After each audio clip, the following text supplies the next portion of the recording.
que les cavaliers sont en train de reconnaître et vous vous installez. En tous les cas, un vrai bonheur que de partager avec vous justement la passion du sport qui nous unit autour de cette arène. Un plateau de rêve, des stars, comme s'il en pleuvait, qui sont en train de marcher ce parcours. Et puis l'occasion pour nous de vous souhaiter à l'occasion de cette 29e édition des Longines Equestrian concours hippique international au nom de Longines. Mesdames, messieurs, une belle soirée.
En tant que partenaire titre et chronométreur officiel de Longines Equestrian 2023, la marque horlogère suisse est honorée de présenter le temps fort du jour, le Grand Prix Longines.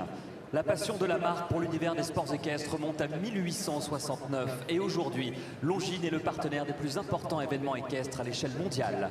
La montre officielle de l'événement est la Mini Dolce Vita. Avec son profil discret, son style classique et ses variations esthétiques aussi modernes qu'intemporelles, ce garde-temps, petit mais puissant, reflète parfaitement le luxe discret de l'élégance contemporaine de Longines. As the title partner and official timekeeper of Longines Equestrian 2023, the Swiss watchmaker is proud to present today's leading class, the Longines Grand Prix. The bronze passion for equestrian sports dates back to 1859, and today, Longines is the partner of the most important equestrian events in the world. The event's official watch is the Mini Dolce Vita, with its discreet profile, its classic style and a range of aesthetic variation which are both modern and timeless. This small but powerful timepiece perfectly reflects Longines' discreet luxury and modern elegance.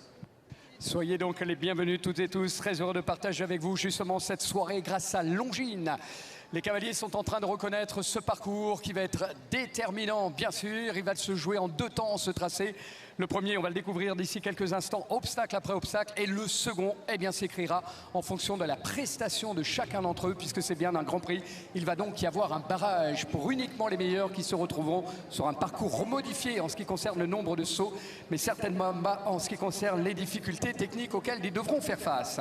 Longines donc vous propose de vivre cette belle soirée qui va être placée donc tout d'abord sous l'aspect sportif, qui va nous permettre justement de découvrir ensemble le tracé que nous aurons le plaisir de suivre ensemble. Il est peut-être le temps de vivre ensemble et de découvrir saut après saut ce à quoi ils vont devoir faire face.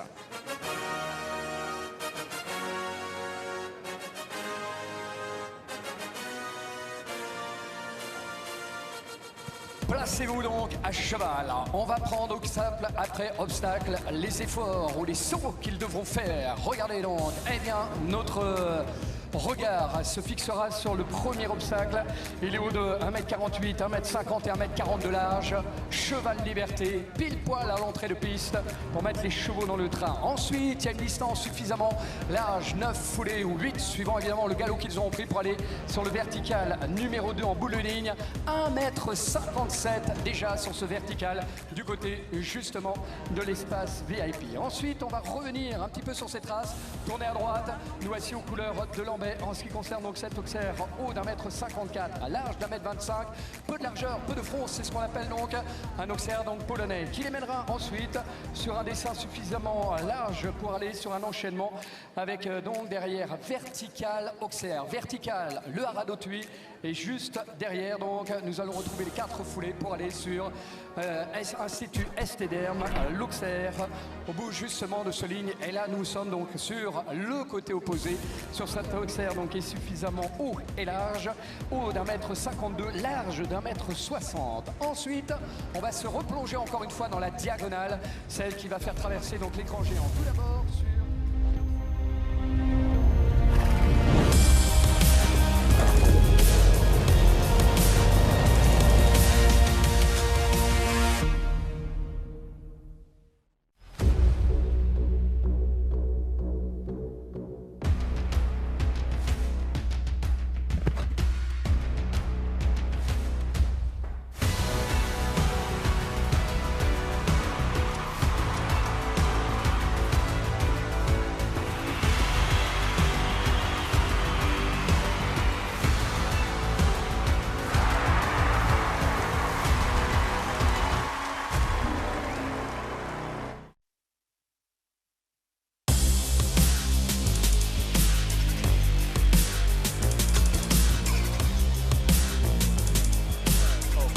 legs of the Longines FEI Jumping World Cup Series, this Western European League. Tonight is the Grand Prix, the Longines Grand Prix at Longines Lyon, to see who will qualify through to be part of the 40-athlete starting field of Sunday's World Cup leg here from Lyon. Of course, this season it has all been about Richard Howley, but amongst the many pre-qualified athletes for Sunday, Richard Howley has to qualify from tonight's Grand Prix to make it through to Sunday to see whether he can make it an incredible 3 in a row. We've got a great starting field here tonight of 47 horse and rider combinations, including Jamie Command, who we saw at this year's World Cup finals in Omaha, Nebraska. Harry Charles has already been on the podium this season, and great results here in the past. Edouard Levy for France, of course, a great French challenger. Yana Vargas, who was second in this Grand Prix last year. We've got Bosti, Roger-Yves Bost, the former European champion and Olympic gold medalist. Bosti is a former winner of this. Simon Deleste, of course, has been no stranger to success here either, nor has Steve Godet. Philipp Schulze-Tophoff, winner in recent seasons of a Western European League Longines FEI Jumping World Cup qualifier. Got Johann Sebastian Gulliksen, who went so well last year at the Live Oak International in Florida, in Ocala, Florida, part of the North American League of Longines FEI Jumping World Cup. Got Mark McCauley there for Ireland. Mark is another former winner of this class. You got Luciana Diniz. Luciana hoping to make up this weekend for missing out on being part of the Pan American Games team for Brazil in Santiago de Chile over the course of the last week or so. So Luciana here having, of course, declared for Brazil in recent seasons, having ridden for a long time for Portugal. And she will see if she can make it through to Sunday's World Cup qualifier here in Lyon. There is Bosti, a man who has enjoyed great success here. Santiago Varela, the Tokyo designer who will be working alongside the leading designer here at Lyon, Gregory Baudot, at the Paris Games. Henrik von Eck, the Longines world #1, the reigning World Cup champion, the first ever rider to win more than 100 World Cup points in a single season last year on his way to that final in Omaha.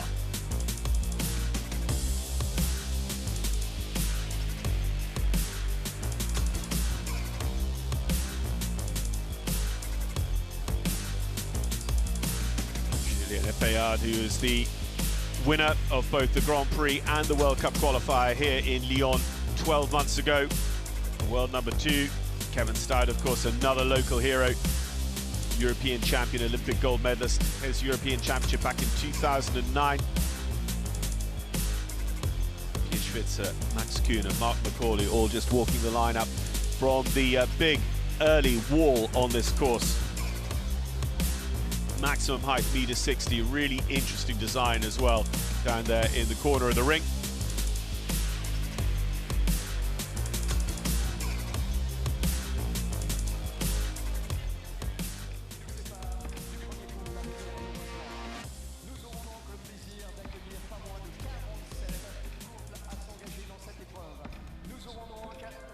Les 18 nations à se faire face. 11 Amazones, 36 cavaliers auront le plaisir de se retrouver dans cette So just moments away from the start, 47 riders, 18 different nations, all hoping to win the lion's share of a just over €100,000 prize fund in these major jump-off classes, and tonight, of course, as well, with those valuable tickets through to Sunday, the Longines FEI Jumping World Cup qualifier of Lyon for 2023.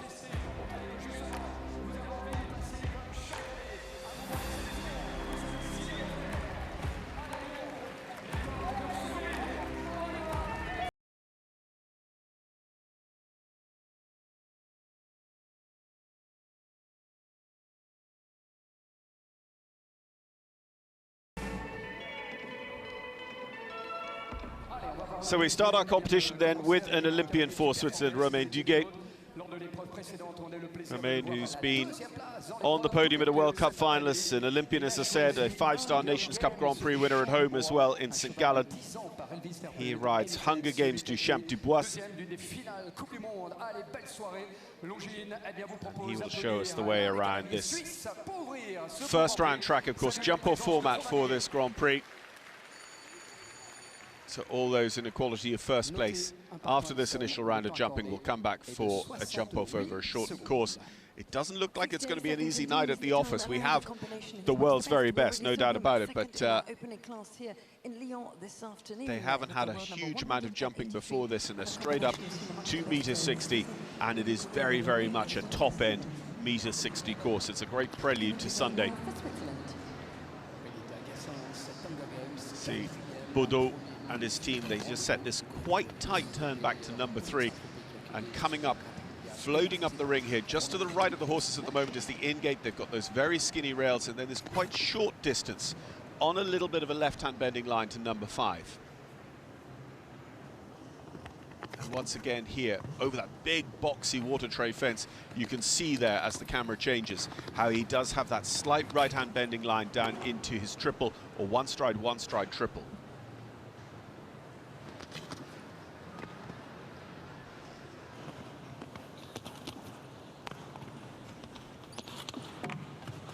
Again, you can see the way he's playing with distances, opening them out up from the wall and then boxing them back in before that vertical with the water tray sitting behind. And it's a long course as well. It's a question of stamina to jump all the way down then this final line. Romain Duguay doing a great job. He could be in trouble though time-wise. Yeah, 68.83 is 1 for time on the currently set time allowed. Now the judges, if they feel that there has been a gross error of measurement, they can watch up to 3 competitors and decide whether they're going to change that time. But at the moment, Romain Duguay would have 1 for time.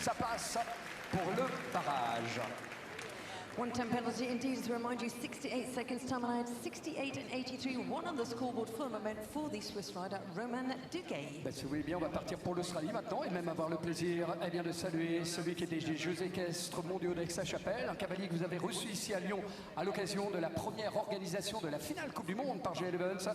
Il sera ravi d'entendre Lyon lui souhaiter une nouvelle fois la bienvenue ce soir, l'Australien Jamie Yandu Oaks Constellation and Jamie Kermond next to go for Australia.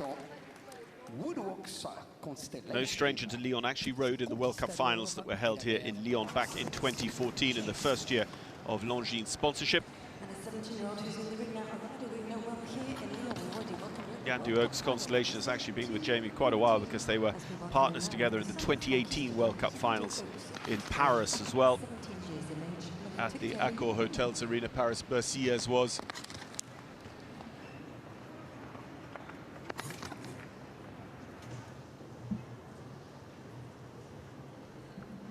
The jury and the course designers will be deep in conversation now about whether they felt that Romain Duguay was really making the rate of progress required.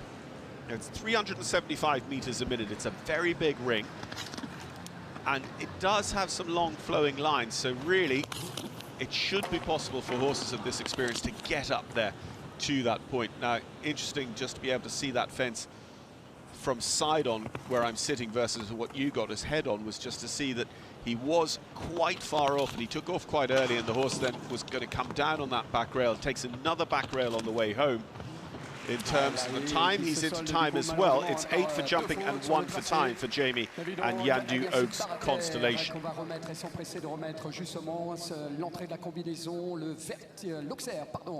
Pastel et rose. Donc 8 points plus 1 de dépassement de temps, 68 secondes et 94 centièmes. Le cavalier qui va prendre le départ à 503 victoires internationales depuis qu'il a commencé sa saison. Autant vous dire que c'est un sacré champion. Yeah, vous avez just devant get vous. Sera ravi that d'entendre sense vos the horse just applaudissements, not saluer quite sa présence. finishing its Tête jump de behind série, 28, over those two oxes that they had down for Jamie. We go to the familiar uniform of Emanuela Gaudiano with Crack Baloo. Emanuela won the 5-star Nations Cup Grand Prix at the Longines FEI Jumping Nations Cup show in the Middle East this spring. He is a two-time Italian Olympian. And on the World Cup circuit, he's a career winner, amongst others, of the London leg of the Longines FEI Jumping World Cup Series. Gaudiano and Crack Baloo would normally be ones that you would think would show us well whether the time was easily achievable, but just haven't really been jumping to form a couple of times over recent weeks, and such is the case here early on tonight. 5, 6 and now 7C all down in quick succession. Gaudiano carries on, not quite knowing what the competition is going to look like long term. Gaudiano is qualified for Sunday.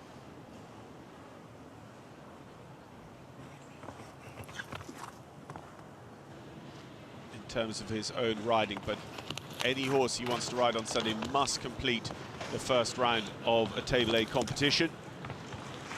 And whilst it is with 20 faults, he does at least achieve that. But very, very unusual to see quite so many faults for Gaudiano. And his horse is normally blitzing around, clear, not worried too much about times either. And 71.89 for Gaudiano on the clock. So that is just over 1 second inside the time. Now, if they are going to change the time, it needs to happen now after 3 riders.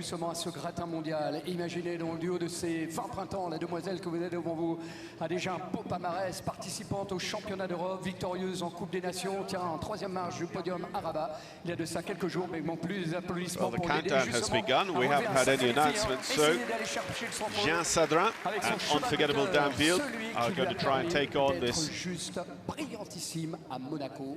Jean Sadran, Unforgettable Danville sont en piste. Time allowed, pretty tight at the moment. And the world number 122 in the ring with the Equestrian with this 50 One of the under-25 riders in the sport now, Jean Sadran, just 22 years old.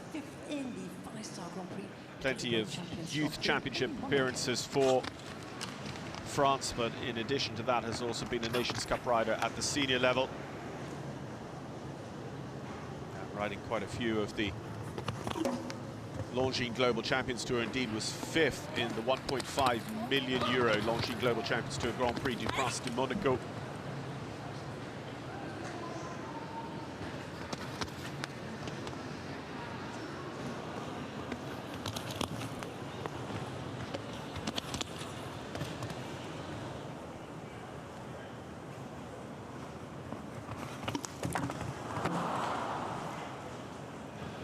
Leaves these little traps there, whether it's the skinny rail, whether it's the light plank on top. So 4 faults, 66.11 is comfortably done time-wise against the 68 seconds time allowed. Jean Sadran, who has her place already secured on Sunday as well. Il est même actuellement 19e meilleur cavalier au monde. Celui qui a été médaillé de bronze individuel des Jeux Olympiques de Tokyo, vice-champion du monde par équipe. So still looking for our first all-out clear round. We've had Romain Duguay jump all the fences clear, but at the cost of a time penalty. We go on now to the rider who took the big victory here in 2013 in Lyon in the days of the great Verdi, Michael van der Vleuten. Michael with O'Bailey van Brouwershoff.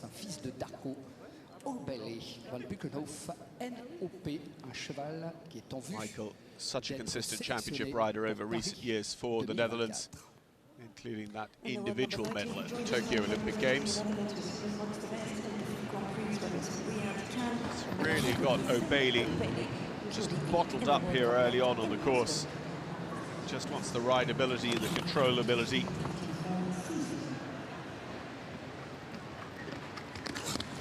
But he has the horse well balanced within that slightly controlled pace rather than having to continue to pull on the reins, because that will certainly, with this tight time, result in time penalties.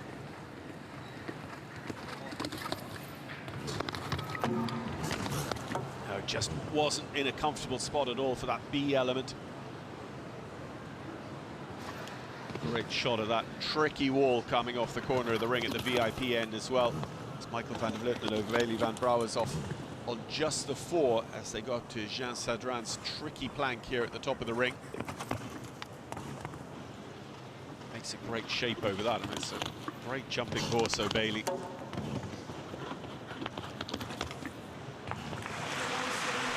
Time is good, 67.49. It is just a single rail dance. So unlucky for them to just really have... They jumped in and ended up in a tricky spot coming to the B element. The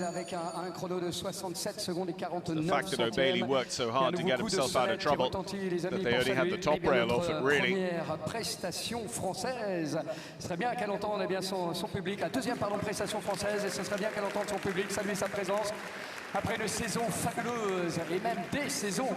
Deuxième avec son cordial de la Coupe des Nations de la Baule. Elle était parfaite lors des championnats d'Europe. Je crois que ça lui ferait bien plaisir. 25-year-old Megan Moissonnier. Tout Lyon saluer sa présence. Megan Moissonnier et cordial. Megan and Cordial been on the French team at the home 5-star Nations Cup show at La Baule. They were top 10 in the Longines FEI Jumping Nations Cup Grand Prix of La Baule this year as well. La Baule is going to be one of the venues for next year's Longines League of Nations. Exciting new series in the sport. Second place in Lebanon, second in Dublin, and of course the ultimate double clear in the Nations Cup this year in Aachen.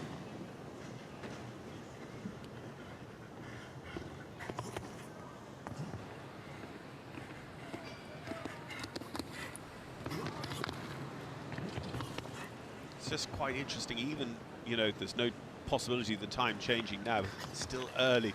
Just watching these riders come up with a plan to try and deliver this complicated and long course within the 68 seconds time allowed. And you can see them putting pressure on themselves. A couple of gasps from the audience, and I think rightly so. Just rattles going into the first part of that double, but still on the clear at the moment. Listen to this.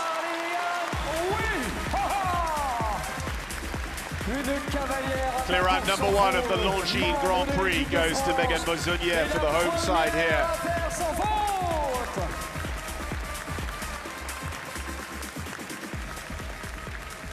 One of the young French talents coming through. Megan Moissonnier, clear round number 1 with Cordial, her top-level Nations Cup horse. Le numéro 1 mondial des jeunes cavaliers. Meilleur jeune cavalier au monde. Devrait suffire d'entendre des applaudissements, s'il vous plaît, pour le médaillé de bronze et dernier championnat du monde par équipe avec son Roméo. Et c'est bien ce même duo qui va prendre le départ maintenant. Ça sera le 7e. Bienvenue au Britannique Harry Charles.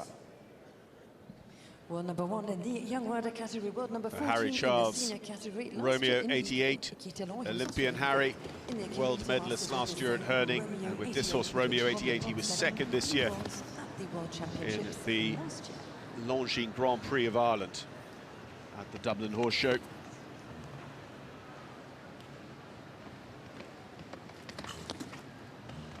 Harry's been a World Cup finalist already in his career, going to Leipzig and Omaha. He was top 10 at Omaha this spring with Balou de Reventon.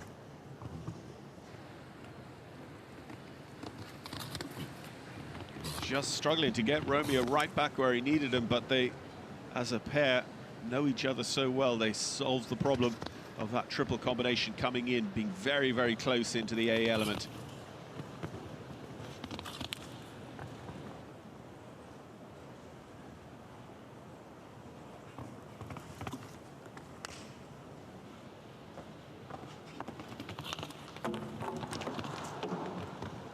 It's a shame he looked on a great spot all the way around. I wonder whether he just thought about the time coming down the final line. He drove a little bit at that A element of the final double, and it is 4 faults for Harry, so he goes into third as the fastest 4-faulter.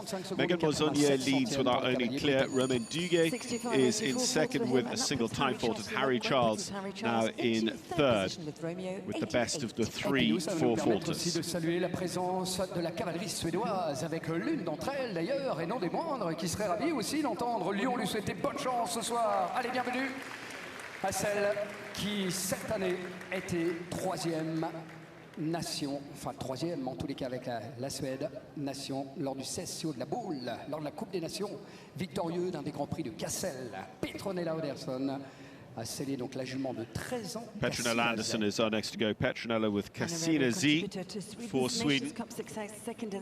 Petronella is based at Stefex in Belgium.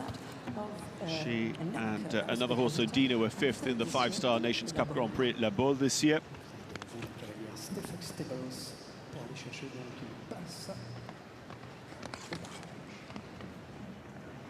Petronella was named the leading lady rider of the show at the Stockholm leg of the Longines Global Champions Tour this year as well.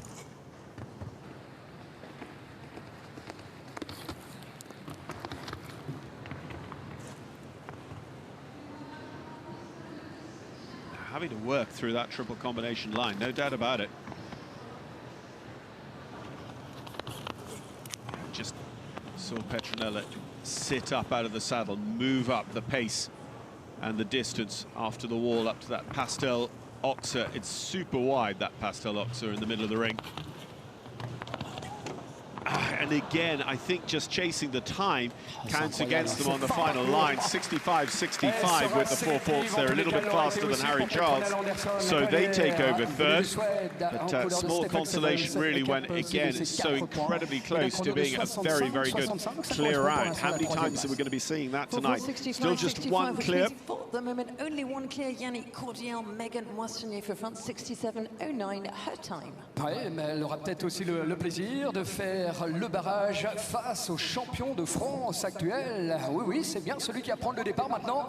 Édouard, qui serait ravi d'entendre le soutien de son public. Allez, on est en France pour lui souhaiter aussi bonne chance ce soir. Édouard Lévy, qui donc s'est séparé de ce Broadway de Montmelon, qui est parti donc faire le bonheur aussi outre-Atlantique de ses cavaliers pour l'instant. Edouard Lévy next to go, the French national champion at the moment. Cheval de 15 ans, c'est parti. Edouard with Uno de Cerisy.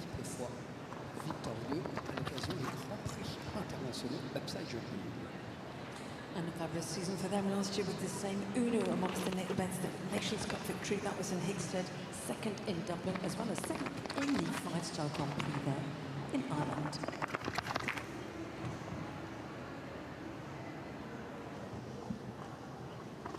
So at the moment our only clear round is the young French talent, Megan Moissonnier. Could the young French national champion, himself just 28 years old, join them? Rider who's been part of some great French teams in jumping in the Longines FEI Jumping Nations Cup Series, had some very good Nations Cup Grand Prix results in his own right as well.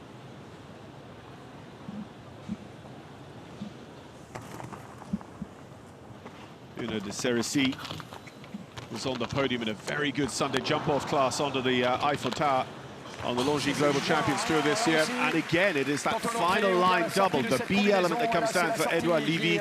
He is 4 faults in 65.14, so faster yet than Petronella Andersson, so he himself now takes over third place.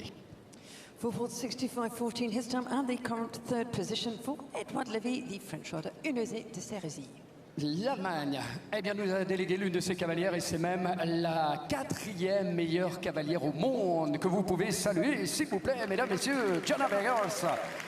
Alors, la voici avec Dorette, fabuleuse jument qui a permis à l'Allemagne de s'imposer lors de la finale des Coupes des Nations cette année à Barcelone. So Jana Vargas. And the fourth best lady rider in Jana, the world, who was the runner-up in this Longines Grand Prix last year, Jana and Dorette for Germany. The five-star Nations Cup in Brussels was belonging to Astrid from BB.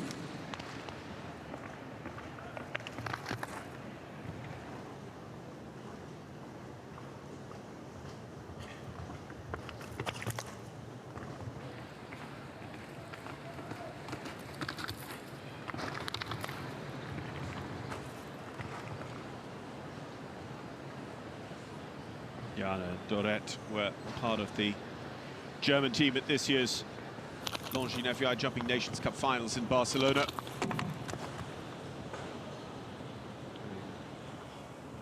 Ridden her other horse, Limbridge, at this summer's European Championships in Milan.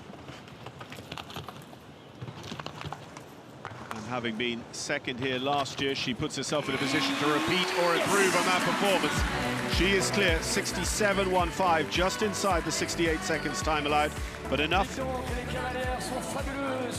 And that means we definitely have a jump off on our hands.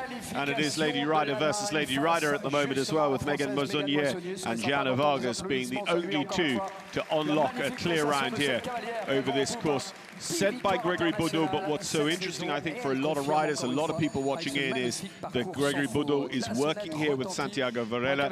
Santiago, of course, so well known in Spain, the Barcelona designer for the Nations Cup finals for many years, known across the world as well as one of the top level 4 designers. He was the Tokyo designer. He's going to be working hand in glove with Gregory Boudot at the Palais de Versailles for the next Olympic Games as well. So this is an opportunity to see them working together.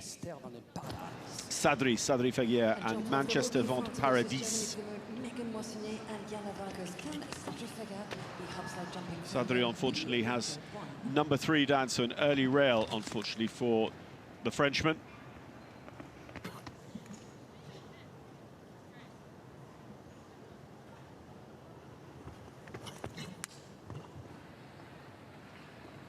See, the fastest 4-faulter is in 65.14, currently sits in 4th place. 8 faults, though, tumbles right down the order for Sadri as things currently are.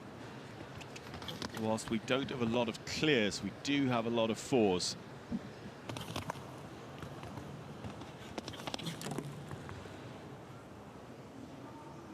You know, I think we've just also had a rich vein of, you know, experienced riders who perhaps can just turn up the wick on their horse and go that little bit quicker. I don't think our days of time penalties are necessarily behind us either, after a plethora of them early in the class. Sadri is just inside. He's at 8 jumping faults there inside the time with Manchester Vente Paradis. So that goes into 9th position. 2 down, a total of 8 on 67.39. Despite that, a 9th place for the moment for the French rider. Ouais, mais nous voici déjà, Alison, avec le 12e départ. Une vingtaine d'années pour le cavalier qui prend le départ. Médaillé de bronze de la finale des Coupes des Nations. L'un des piliers d'ailleurs de l'équipe suisse, victorieux de la Coupe des Nations. Schmitz, the Longines ambassador, goes next. Edouard, the winner last year of the Longines Grand Prix of Ireland at Dublin. He rides Gamine van Nastveldhof. And a fantastic combination all season long of the winners of the Nations Cup. That was in Aachen. There was also St. Gallen, second in the 5-star Grand Prix in Amsterdam, as well as in Bar. Part of the Swiss team that were the winners at home in St. Gallen in 2022 and 2023, and part of the Swiss team that won Dublin for the first time, I think it was in over 30 years this year, the prestigious Aga Khan. But unfortunately, Gamine van Nastveldhof and Edouard won't feature in our jump-off tonight, as they have the Estede back rail at the top of the ring. Now, Edouard does have his qualification for Sunday.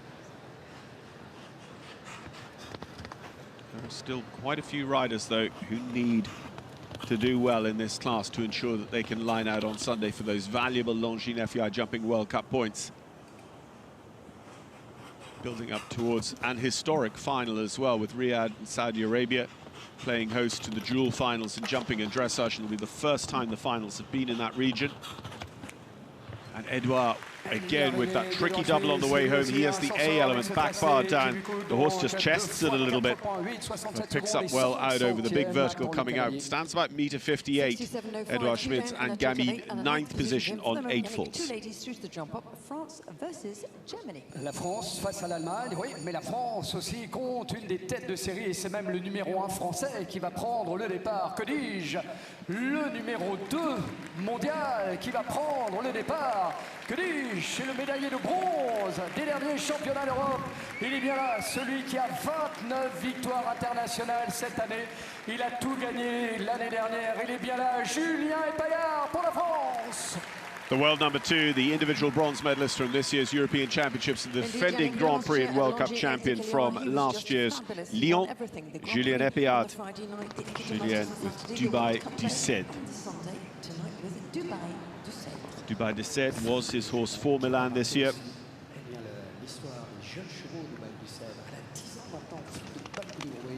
As well as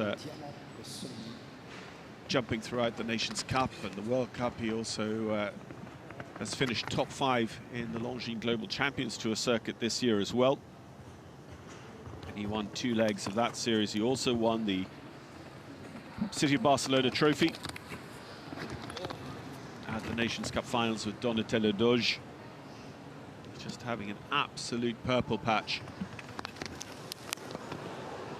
He's incredibly close to the right-hand side of that. You know, coming from an eventing background, he could have been looked at for disturbing the flag on the right-hand side of the wall.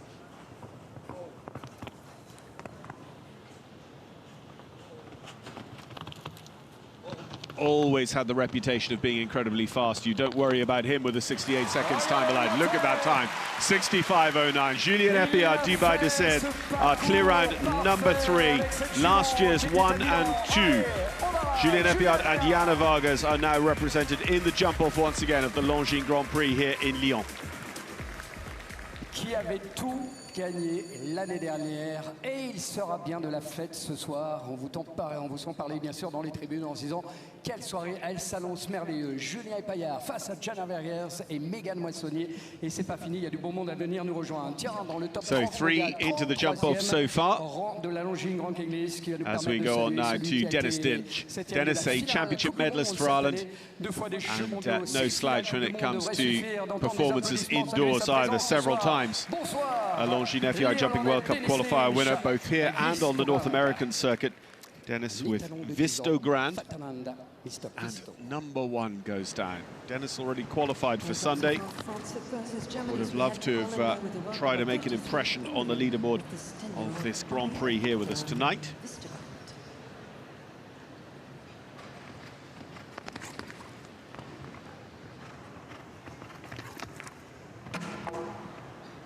As the Esthéderme down at the top of the ring as well. So on 8 so far for Dennis Lynch.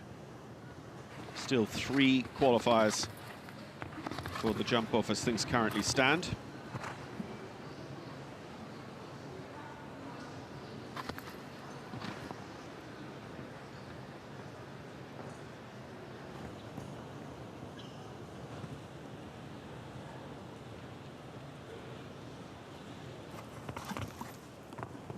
Coming around to this final line. So many problems at that double. Just as they really look, I think the horse is also just flattening out at that point of the course. It's quite a long course. And that's a little bit of a hallmark of Santiago Varela, and I wonder if that's kind of the aspect he's brought to play into Gregory Boudou's kind of concept and philosophy here in Lyon. Into 13th position with our 2 ladies and 1 gentleman for the jump-off. Et peut-être le plaisir aussi de l'avoir, lui aussi, parmi les finalistes. C'est l'un de vos chouchous qui va prendre le départ. Si vous étiez des nôtres cet après-midi, extraordinaire. So 11 for the jump-off last year. Let's see how it plays out this year. 12 faults there for Dennis Lynch overall. 9 fois les championnats d'Europe, 9 fois finaliste de la Coupe du Monde, 3 fois les championnats du monde. Allez, Bosti, Roger Bost.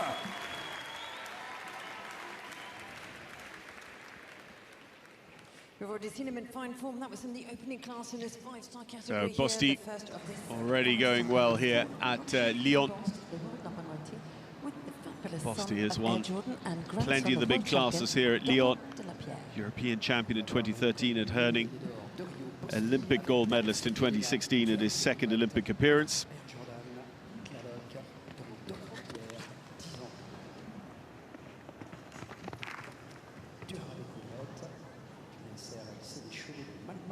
The French audience getting it nearly all their own way at the moment, and if Bosti goes through as well alongside Epillard and Moissonnier, oh, how does he do it? He just kind of shook the reins at the horse over the B element, and over it they went. Incredibly lucky there. He was deep into it. He pushed that front rail as far as it would possibly go, and the luck was on his side. It rolled back. He rubbed the rail after as well. Is he going to have luck on his side? He lands very steep in over the A element. He really goes for it at the last. Bosti and Delta Dena HDC are clear, and they are clear round number 4 with us here.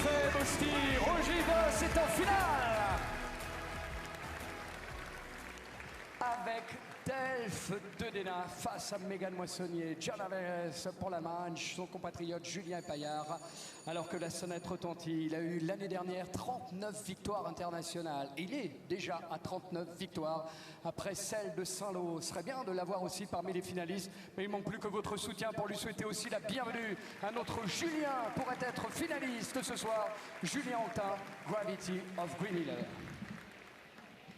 Gravity of Green Hill and Julien Anquetin. The 7-year-old of Jamie Kermode and now a 17-year-old Gravity of Green Hill.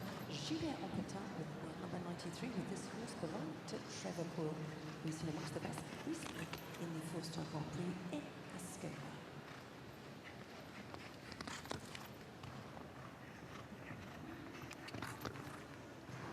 Gravity of Green Hill and Julien, top 10 already in Helsinki this year on the World Cup circuit. Top 10 also in the 4-star Longines Ascona Grand Prix. Unfortunately, they're not going to feature in tonight's jump-off. And just glanced out the side of the wall.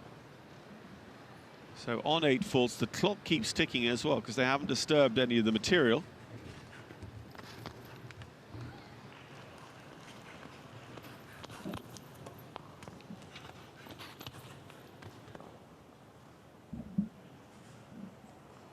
So be from the same breeding background as Clockwise of Green Hill for Uma O'Neill, who went to the Olympic Games for New Zealand in Tokyo. Of course, a lot of time penalties coming into the play, one for each second over that 68 seconds time allowed. So it is going to be a grand total of 20 for Julien Anquetin, 8 for jumping, 12 for time, with Gravity of Green Hill.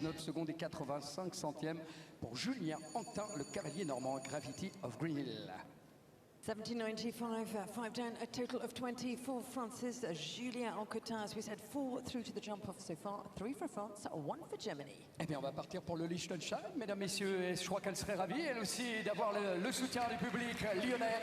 Vous la connaissez bien maintenant, cette cavalière que vous avez vue. So for Liechtenstein, Jennifer Hochstadter. Jennifer has been a youth championship rider. Cette cavalière qui a été aussi de l'aventure pour les jeunes cavaliers parce qu'elle en fait encore partie. Went this year with this horse Golden Lady to the European Senior Championships at Milan. And recently jumping through the series of the Morocco Royal Tour, the likes of Tetouan, Rabat and Jeddah. And the youngest rider in the CSI 5-star competition tonight, representing We'll have the third rail down. I actually thought we were going to see it come down a little bit more because you've just got that first very, very tight turn back. The horses go on a nice flowing run down 1 to 2, then they suddenly really have to contain themselves, continuing on the right rein to number 3. Just again floats a little bit through the distance of the triple combination, so the B element is sacrificed to that, making it 8 faults so far for Jennifer.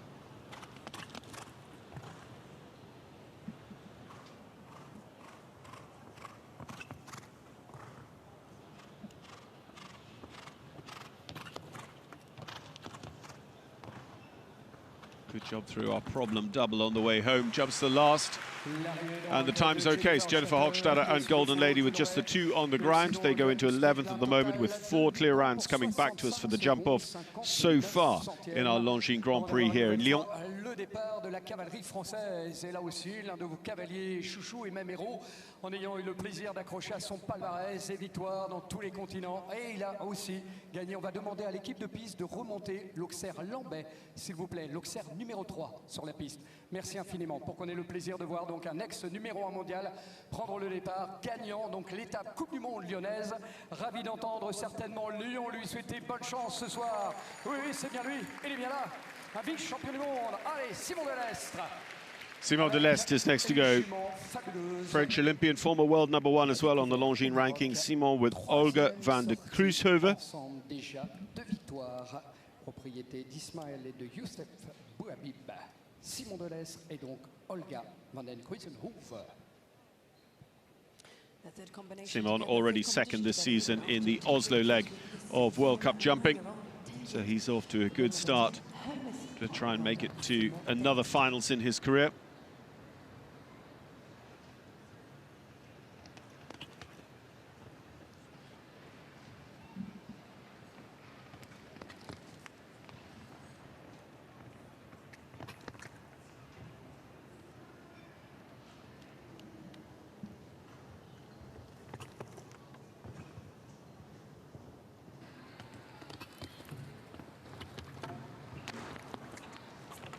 Middle part of the triple combination as well. It's going to keep Simon Delestre out of our jump-off here this evening.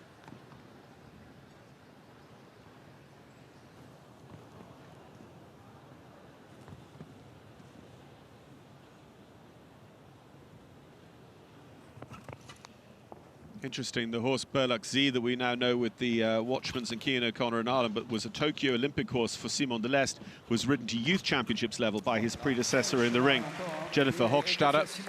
Seeing how the horses go around with Simon Delestre and Olga van der Kruishoven, they are just the single rail down in the middle part of the Longines triple combination line. 4 faults, 65.37. It's one of the faster 4 faulters. It goes into 7th best. Actuel numéro 5 mondial, des médailles dans tous les championnats, médaillé d'or aux Jeux Olympiques, championnat du monde bien sûr, et il est même champion d'Europe actuel. Devrait suffire d'entendre le public, encore une fois, saluer, même ovationner. Allez, Steve Gerda maintenant, le Suisse. The 3-time World Cup Finals winner, Steve Gerda, 5-time Olympian and Olympic champion in London 2012. Steve Gerda, Dynamics de Belém is his ride here for the Longines Grand Prix in Lyon. Depuis 2010, 45 Grands Prix internationaux et grâce aussi à Dynamics and Steve were together European champions in Milan in the summer of this year.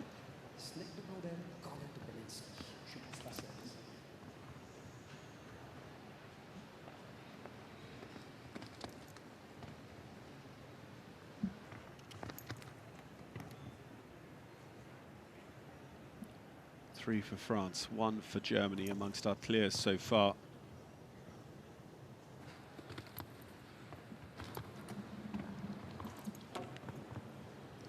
Dynamics just does such a great job, just coming right back into Steve's hand in front of each one of those jumps of quite a long frame. It's a really accurate and careful horse. You know, incredible final day, of course, scenes in Milan, with Steve taking that European title. And this has just been foot perfect, so assured, never in doubt. 66.43 for Steve Gerda and Dynamics de Belém to go through as clear round number 5, and they come back in the order in which they qualify as well. So Steve will have a little bit of data to work from. He'll have a little bit of understanding of how the course is jumping and where there could be an opportunity to make up a little bit of ground, maybe take a risk on a distance.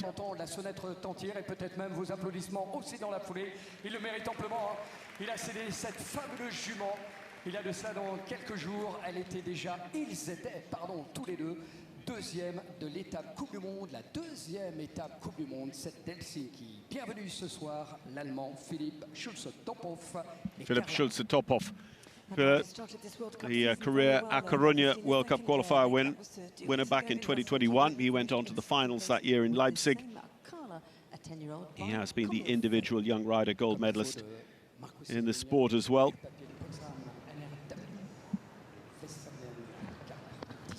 Carla has been earlier in the season for him a very good speed horse. He looks to her tonight for the Grand Prix at meter 60 level, and it doesn't quite pay off. He's the first to have that number 2 down, and actually it just shows how quickly this course gets incredibly serious, because it itself is in excess of meter 55, even just as the first vertical they meet, and fence 2 on the whole course.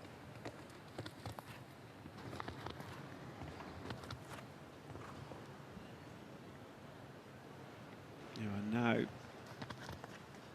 making it look easy in comparison to how some have tackled that Longines triple combination line. Philippe, just thinking about how few clears there might be, he is certainly just at the front of the envelope. He's trying to get on the front foot speed-wise, and it's counting against them. It counts against him twice in quick succession, so 12 faults suddenly is nowhere when he was hoping for a fast 4 after the early rail. Philipp Schulze-Tophoff and Carla down the order in with the 12 faults, and we'll have to wait and see, because Philippe is one who's waiting to find out whether tonight's performance will be enough to bring him through to Sunday's Longines FEI Jumping World Cup qualifier. Actuel numéro 9 mondial à prendre part à ce tracé. Médaillé de bronze par équipe des derniers championnats d'Europe avec bien notamment une fabuleuse jument Electric Blue. Bronze medalist with the Austrian team this year at Milan, Max Kühne. Max, who spent a long time inside the top 10. Aux couleurs de Longines, bienvenue dans ce Grand Prix avec un cheval de 11 ans, un étalon Zandor de la Clapière. It's EIC Coriolis de Zille. This was a 5-star Longines Global Champions Tour Grand Prix winner for him in the summer of 2022. And the world number 9 who joined us recently with that team bronze, that was at the European Championships with Austria in Milan with this same Coriolis. We saw him amongst the best. That was in Paris this year at the Saut Hermes, where were the best performers.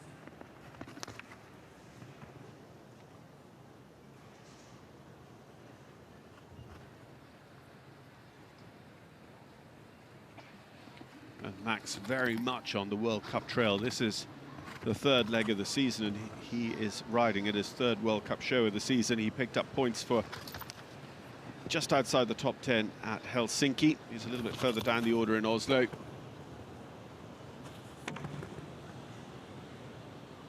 Just gave that a hard tap behind, but it stays going up the ring.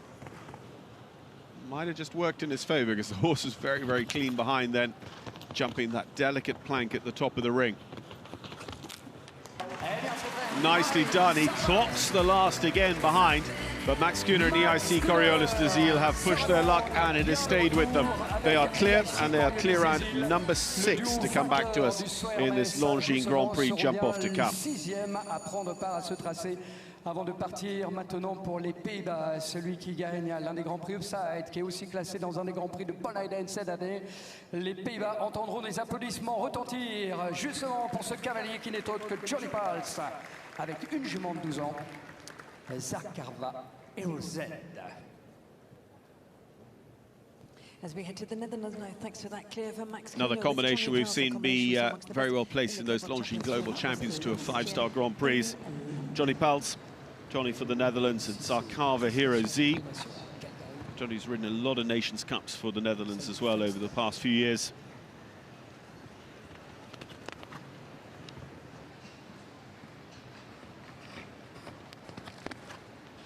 Just riding quite a neat, active round. He's very, very accurate on his line, coming 3 to 4 to be as tight as possible, waste no time.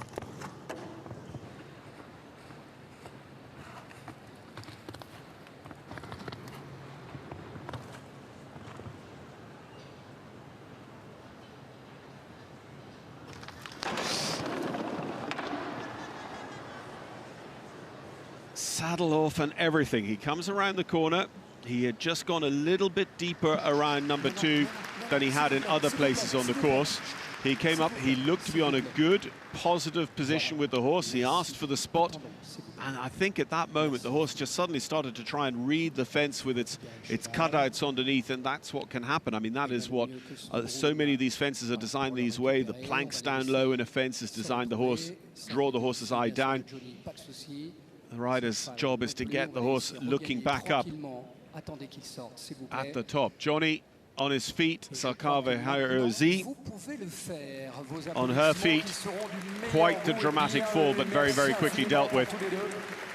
But a quick job here, hopefully, to get the wall reset. There's a huge crew there, but what's important is that the course designers get involved as well and make sure it is set back up exactly as it was before. And Johnny and Zarkarva Hero Z, unfortunately, will incur elimination as a result of that fall. But obviously just something like the horse losing attention at the very last moment, because it just seemed like they were in a great spot. Johnny just asked the question and the horse went to take off, and then I think had a question in her mind. 2 more to see before a very short ground maintenance break here in Lyon, and 6 clears so far. Coming up before that break is an incredibly important round for Richard Howley and Consulate de Prelay, the 2-time World Cup qualifier winner over the course of this winter already. Richard Howley has to try and qualify for Sunday's World Cup qualifier through this class. This is his one opportunity. so he needs to make it count. The Olympic, the European combination, Max Kühne for Austria. Allez, eh bien, on va profiter de cette reconstruction alors pour faire un petit point sur les stats des obstacles les plus fautifs ce soir. Et oui, et pour l'instant, eh bien, 2 obstacles ont été renversés 4 fois. C'est le milieu du triple, le 7B, le Longines, et donc l'Auxerre numéro 12 en entrée de combinaison, le 12A qui a été renversé 4 fois aussi. Le deuxième plus fautif, c'est donc l'Auxerre numéro 5, Institut Estéderme. Donc la combinaison, la ligne finale qui sera décisive et tous les éléments donc ont été mis, plus l'Auxerre aux couleurs d'Institut Estéderme. Et le mur, voilà, semble fin prêt, ce qui va nous permettre eh bien, de remercier encore une fois et d'applaudir la maison familiale rurale de Saint-Flour, l'équipe de piste, voilà, qui a reconstruit le plus rapidement possible. So the course design team just putting the final touches to the wall, but they are happy enough to let the judges ring the bell for our next to go, Philippe Lioni with Miss Marie van Winnenhof. Il serait bon d'entendre à l'unisson vos applaudissements, saluer la présence justement de ce même duo ce soir. A couple of times a World Cup finalist in the past for France, Philippe, including one of the Kuala Lumpur, Malaysia runnings of the World Cup finals back in 2006. Quatrième de la Coupe des Nations de Mannheim. Philippe additionally, who rode at the European Eventing Championships at Limousin in 1987. Fourth position in the Nations Cup in Mannheim. So this pair, Philippe and Miss Marie, in Nations Cup action this year in Mannheim for Germany with that Longines EEF series, which has really helped, one, the development of whole nations worth of squads, but also for riders bringing on younger horses, younger riders, getting their opportunity to wear their team coat, represent their nations.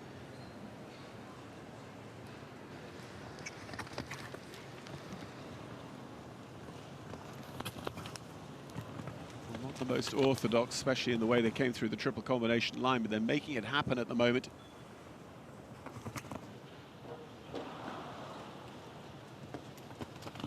Just not being super clean behind has cost them the plank. It's cost them that double now as well. So suddenly it's 8 faults for Philippe Lioni and Miss Marie van Winnenhof. Les 2 fautes de Philippe Lioni, Miss Marie van Winnenhof. Un total de 8 points pour 64 secondes, 80 centièmes pour le cavalier français. And at the round 2 down, a total of 8. 14th position for Philippe Lioni on 64.80. Dernier départ avant de marquer une petite pause, les amis. Et puis le plaisir de saluer eh bien, un couple en forme ce début de saison. Les 2 premières. So taking the opportunity to have a look at that wall with Consilon de Prelay, Richard Howley. 2 victoires pour ce même duo qui va prendre le départ. An incredible start to the World Cup season with those 2 victories so far, Oslo and Helsinki. With this horse, Consilon de Prelay, Sarah Borthwick and HK Horses, Howley Kent Sport Horses, Richard's base in West Yorkshire, with his partner Morgan Kent.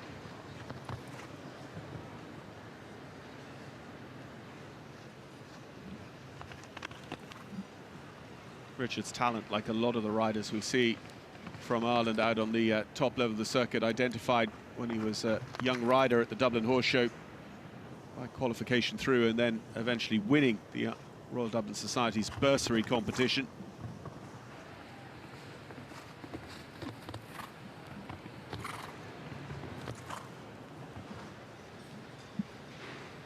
So he doesn't look like a man who's riding under the intense pressure of not yet being qualified for Sunday. Oof. Just a bit of a moment there coming into the vertical. But Consilon de Prelay answered well, very, very flat, just skimming over the top of those fences on the final line. Richard Howley is clear in Consilon de Prelay. Be interesting to see what he does. Does he go for it tonight in the Longines Grand Prix, or does he take the ranking that should give him qualification and say thank you very much, and then keep Consilon fresh for Sunday's Longines FEI Jumping World Cup qualifier? All those tactics at play over a week like this, the tactics of the course designer building up, showing, lifting the veil a little bit on the concepts and the philosophies they have ready for the biggest competition on Sunday, but also trying to make sure that each and every competition is as good as it can possibly be. Those are our clears, 7 of them now, including Richard Howley, and that is the order they will come back in as well, starting with Megan Mosonier, finishing with Richard Howley, and more who could yet join them. We're up to 7 clears, 11 made it through to the jump-off here in the Longines Grand Prix 12 months ago at Equestrian Lyon.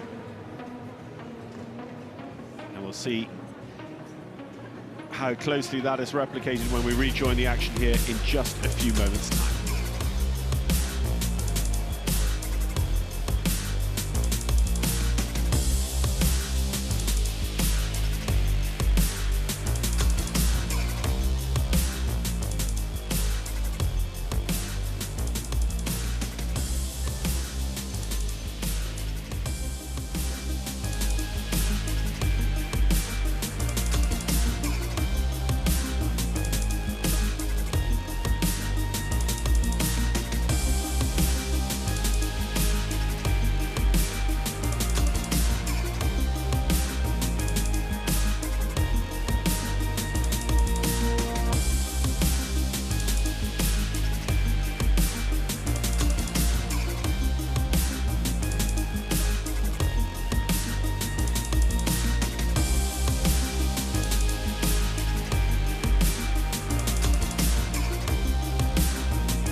ce rendez-vous que nous offre Longines.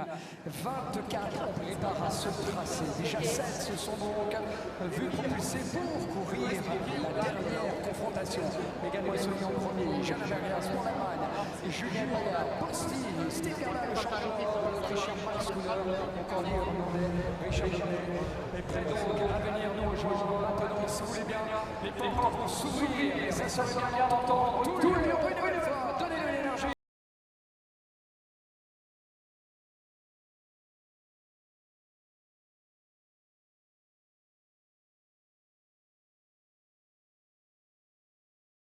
So, currently 7 clear rounds. A lot to look forward to, though, on the start list of this Longines Grand Prix here from Lyon. We get back underway with Rick Hemmerich, Rick from Belgium with Morphine de Muse. L'édition 2022, ils étaient 6e. Vos premiers applaudissements seront donc en faveur de la Belgique. Bienvenue, Rick Hemmerich, ce soir, Morphine de Muse. Rick qualified for and rode already at the Oslo and Helsinki legs of the World Cup Series this year. Rick looking for his first appearance at the World Cup final since 2012 at Sertogenbosch. So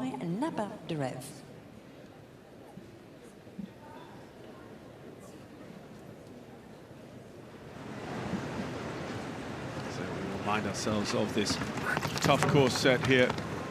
Rick Hemmerich very nearly having the first down.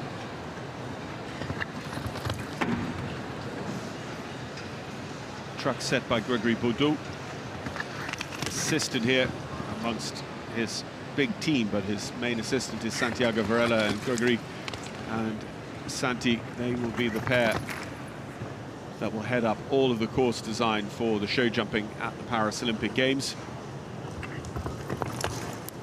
And actually the team here behind Longines Equestrian Lyon GL Events, their equestrian department also being selected to deliver those major games at the Château de Versailles, the Palais de Versailles next summer. I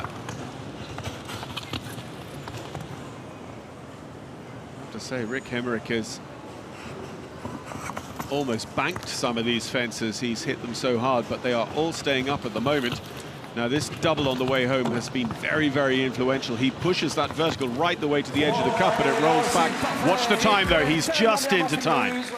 68 seconds the time allowed. Rick Hemmerich is caught out by it with a clear otherwise, just like Romain Duguay earlier on. So he will go into 8th position and will not take part in our jump-off finale. Qui va donc écoper pour 27 centièmes d'un point de dépassement de temps et le privant ainsi de finale, alors que le chronomètre vient de retentir une nouvelle fois pour l'un des nôtres et même l'un des piliers de l'équipe de France. Que de sensations, que de belles victoires en Coupe des Nations. Numéro 1 mondial, il y a été médaillé d'or lors des championnats d'Europe.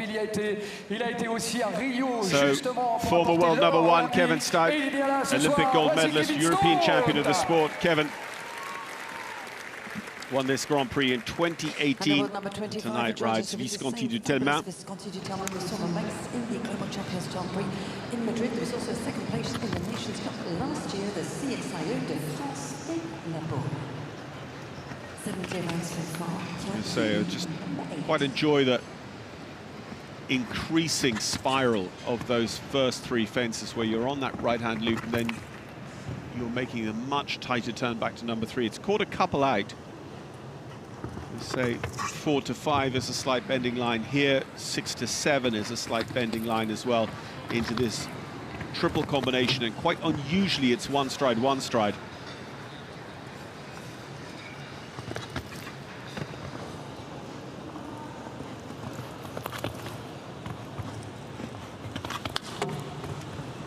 Some of France's absolute heroes of show jumping already in the jump-off.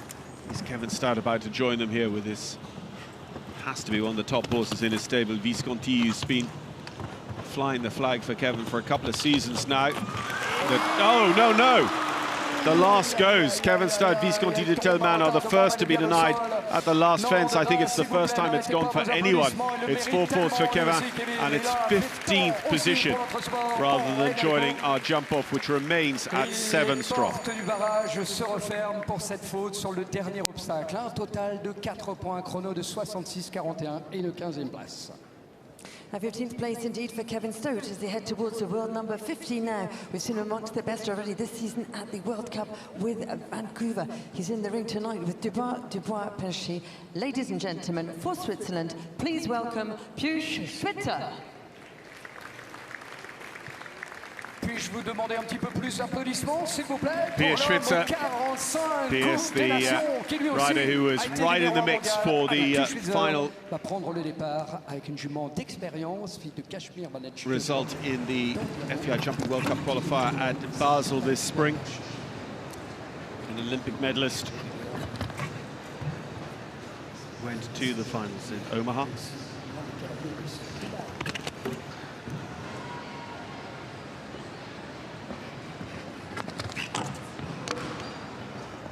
Those skinny rails right by the in-gate. Again, that's the very, very first time they've gone, even though we're more than halfway through the class. And I think Greg and Santi now probably have seen every jump on the course down at one stage or another.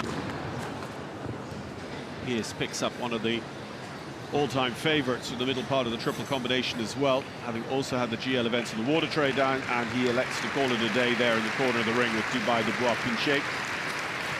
Je ne sais pas quelle décision il va prendre, petit caresse sur l'inconnu. Bon, il va falloir qu'ils apprennent à se découvrir. Ça fait peu de temps, vous l'avez dit, avec ce mercato des chevaux. Je découvre aussi ce piquet de chevaux de l'île de Toulon. Je crois que là aussi, des applaudissements seraient les bienvenus. La sage décision de Puis Schwitzer. Bien vu que là, ce soir, c'est pas vraiment réussite avec Dubois du Poix-Vachès. C'est là aussi l'âme d'un grand champion. Depuis un mois maintenant, il a fait connaissance So avec Pierce ce piquet de chevaux. potentially handing in his ticket for Sunday there because he doesn't complete this, and this is the qualification competition.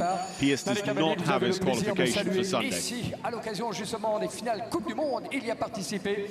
Il était aussi des championnats du monde. On a eu le plaisir de le voir 4e de la dernière à Omaha. Il sera ravi d'entendre une fois Lyon lui souhaiter bonne chance ce soir. Voici le Brésil en piste. Bienvenue, Yuri Mansour. Avec Brazilian Olympian Yuri Mansour, Cheyenne de la Viole. Yuri, who was just off the podium, 4th place at this year's Omaha World Cup Finals. He's also been the runner-up in the Nations Cup Grand Prix of France at La Baule.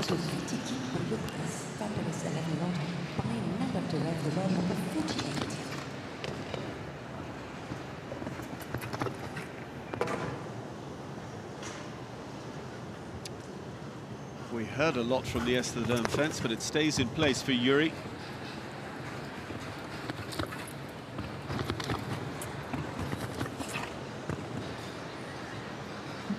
Still on the 0 score. Quite a tight turn back. The horse is quite free around the turn. Yuri sits up, balances, really just takes a half halt to prepare for that wall.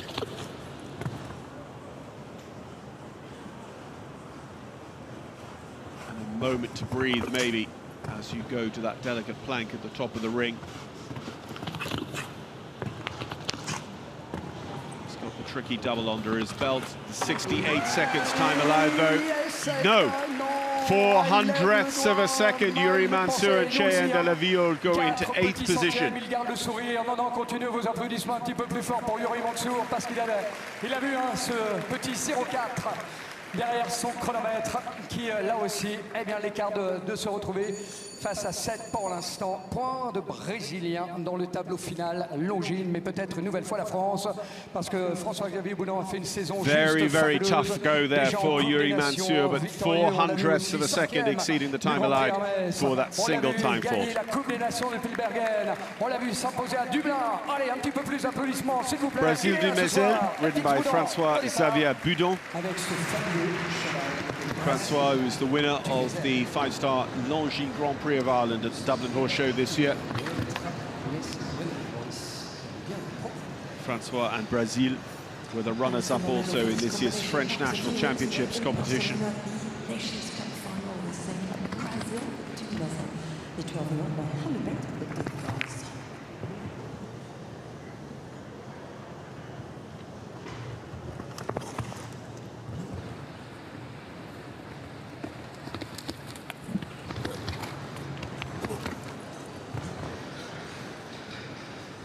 Horse really making the effort, especially out over the 3rd part of the triple combination here.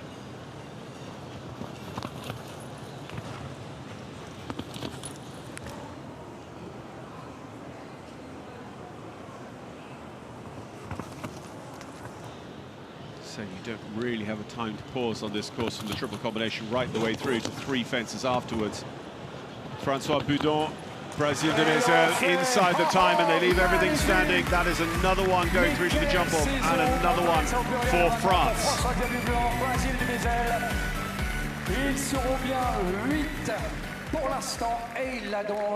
Five different nations amongst the 8 qualifiers. That's right, congratulations. Megan Mossonnier, Julien Epillard, Roger Post, and now François-Xavier Boudon flying the flag for France in world number 3, and of course not only world number 3, but the Olympic jump off champion. to come. That was in Tokyo with his fabulous explosion. Ladies and gentlemen, in here in Lyon tonight for you, Great Britain's Ben Mayer. Numéro 3 mondial mériterait un accueil un peu plus The Olympic champion of the sport, Ben Mayer. Numéro 3 mondial. Allez, bienvenue, Ben Mayer. Ben with his own Charlotte Roster and Pamela Wright's point break. Actuel, donc numéro 3 mondial. Ben and his other horse, Fultic, were 4th at the European Championships this year, having been 4th at the World Championships last year. Both occasions, Fultic stepping in. Vice Explosion, the Olympic champion. Explosion sidelined through injury after La Baule this year. Very much hope that we'll be seeing Explosion out on the circuit again very soon.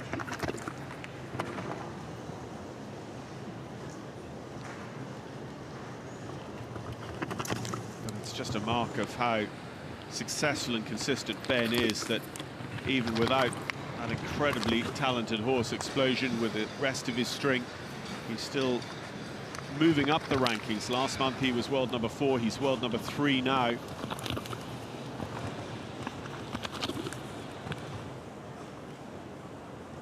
Just great forward flowing attacking style up that line the whole length of this Equite Lyon arena. Point break is good on the time. Are they going to leave them all standing? Yes, they are. Ben Mayer and point breaker through to the jump off. Fait aussi Ben Mayer pour se propulser parmi les meilleurs. Il est donc bien sans faute. Un parcours sans faute est qualifié pour le barrage. And a clear round for him for the world number 3, Ben Mayer, who is through to the jump-off along with France, Germany, along with Switzerland as well. That gives us another nation represented amongst our now 9 qualifiers for the jump-off here. Allez, on va partir avec l'Allemagne d'ailleurs pour avoir le plaisir de saluer même la 31e tentative. Et il serait bon déjà d'entendre aux applaudissements saluer sa présence. Another Stefex rider now, Kendra Clarissa Brinkhoff. Voici Kendra Clarissa Brinkhoff, la cavalière. Scuderia Dici Nova Dici Otto as well in the co-ownership of this one. This is In Time. In Time and Kendra were part of the German team that were on the podium in the Longines FEI Jumping Nations Cup at Rotterdam this year. Rotterdam, another of the 4 venues that will make up the new Longines League of Nations next year, alongside Le Bourg, not Le Bourg, St. Gallen that we mentioned earlier on, the World Equestrian Centre in Ocala, and Abu Dhabi. KCB and In Time, unfortunately, also going to have the Lombay fence down quite early on the course.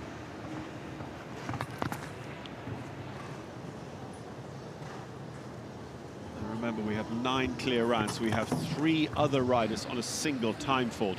So the top 12 places are held by riders who haven't had a rail.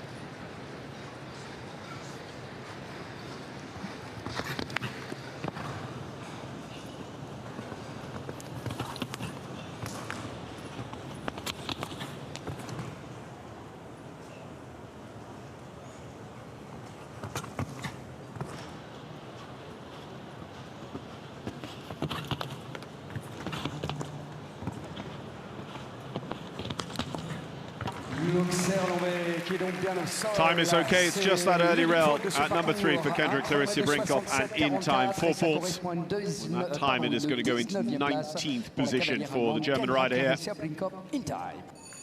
Countrywoman Jana Vargas qualified as the number 2 for the 9-strong jump-off so far. Puis on va peut-être étoffer aussi le nombre de finalistes avec aussi le nombre de cavalières parce qu'on a la chance en plus d'avoir sur la grille de départ le duo vice-champion olympique Don Juan est bien là aussi avec sa cavalière américaine, champion olympique dit donc ça mérite Teaming bien up with her d'entendre Tokyo justement le Olympic public, course when they were team silver medalists with the USA, Jessica Springsteen. Jessica and Don Juan van der Donk over this summer won the Longines Global Champions Tour Grand Prix of London at the Royal Hospital, Chelsea as well. Silver medal, the combination Jessica Springsteen, world number 141. Don Juan van der Donkerhove, son of Baracadus, grandson of Heartbreaker.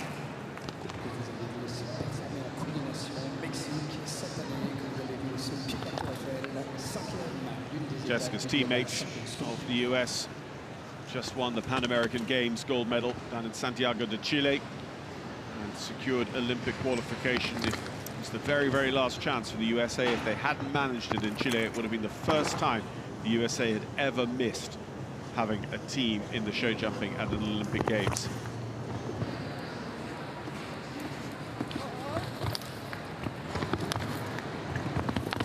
It's just a measure of Jessica's talent and success that she was one of the just 3 riders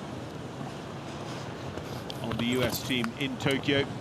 She started her career with the win in the prestigious McClay medal finals that will be going on this weekend as part of the United States' National Horse Show that will be playing host to the Longines FEI Jumping World Cup North American League leg this weekend. Jessica Springsteen here in Europe is going to go into the jump-off in the Longines Grand Prix. Yes, she does.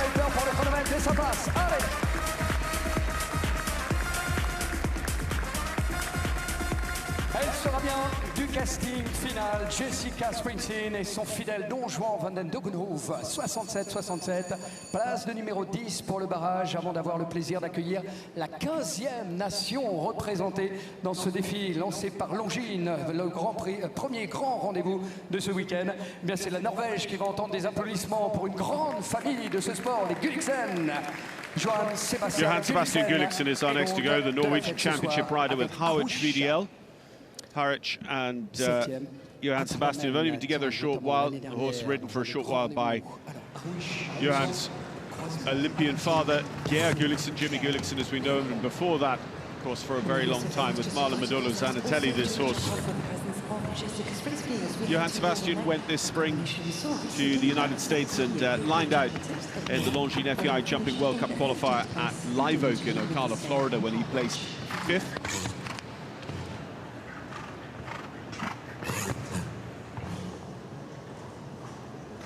Harich was Johan Sebastian's horse for this summer's Milan European Championships.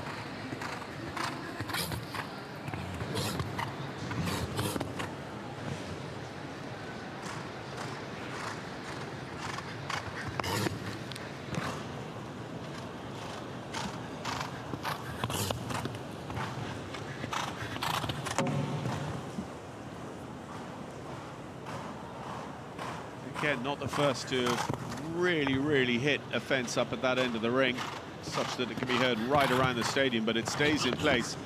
Johan Sebastian, has he got enough time to get home? 68 seconds the time allowed. No, just over. 68.91. It's one for time for Johan Sebastian Gulliksen and Harich. 11 centièmes qui nous prive justement de cette grande famille, la famille Gulliksen, Johan Sebastian Gulliksen. Donc un point de dépassement de temps, 68 secondes, 91 centièmes. Et on retrouve les cavaliers français et même les cavaliers de notre région, même le cavalier de Bourg-en-Bresse, qui serait ravi lui aussi d'avoir le soutien de son public pour lui souhaiter bonne chance ce soir. 4e cet après-midi lors de l'épreuve d'ouverture avec Sterla. Maintenant, c'est avec Valoudulis que nous allons suivre la progression. We move on. Julien Gonin and Valoudulis next to go here. Voici Julien Gonin qui prend le départ. Valou and Julien were on the French Nations Cup team at the 5-star leg at Sopot in Poland this year. With the same Valoudulis in the 5-star and Dina second last year in the Nations Cup in Sopot. Valou and Julien have been 5-star Grand Prix winners at Grimaud in the south of France.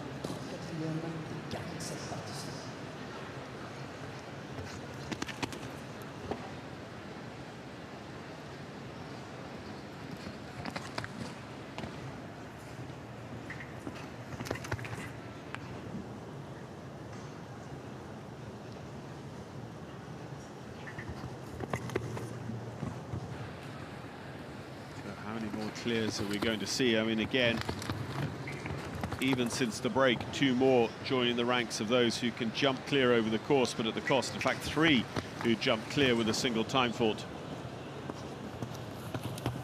10 full clear rounds inside the time.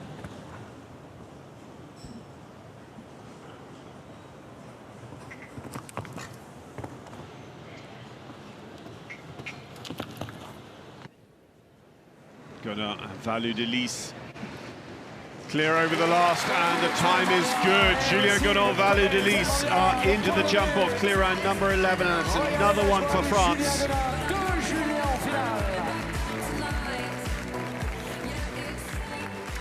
That makes him our 11th clear round through to the jumper, also Julien Gunnar and Valu de Lys. Et il vous remercie encore une fois de cette énergie et il vous la réclamera tout à l'heure au moment du barrage. Allez, on continue à surfer sur cette vague positive. Petit tour du côté de la péninsule ibérique, tout du moins côté espagnol, pour avoir le plaisir de saluer celui qui était 7e de l'étape Coupe du Monde, d'ailleurs, de la Corogne, qui sera ravi d'entendre Lyon. Amando Trapote is our next to go with Tornado. Tornado and Amando were in action for a top 10 result in the Longines St. Gallen Nations Cup Grand Prix this year. Amando lined out in the Longines Global Champions Tour of Madrid this year.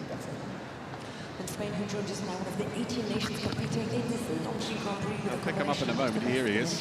Yeah. This event was also back at Dover, as well as the World Cup leg in A Corona in Spain.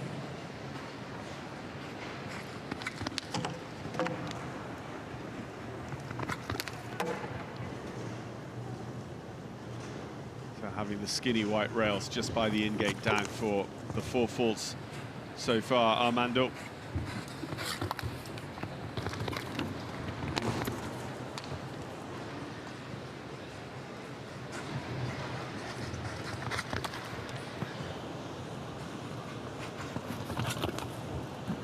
Lined out in Dublin this year when good to see basically the entire European Championships team for Milan.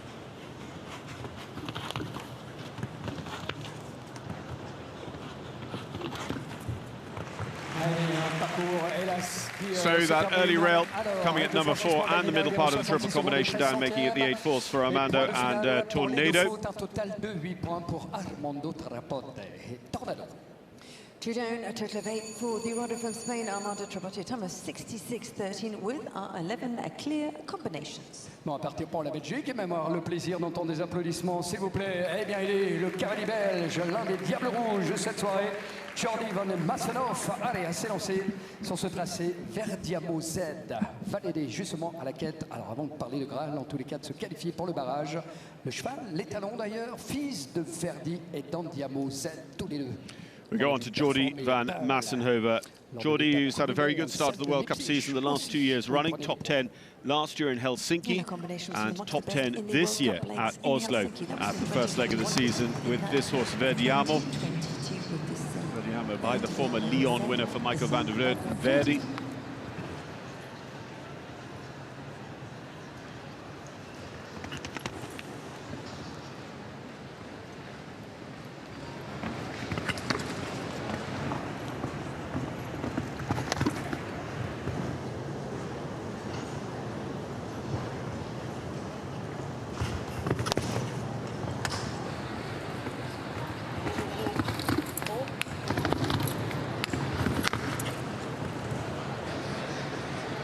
All the questions so far down through the triple combination line.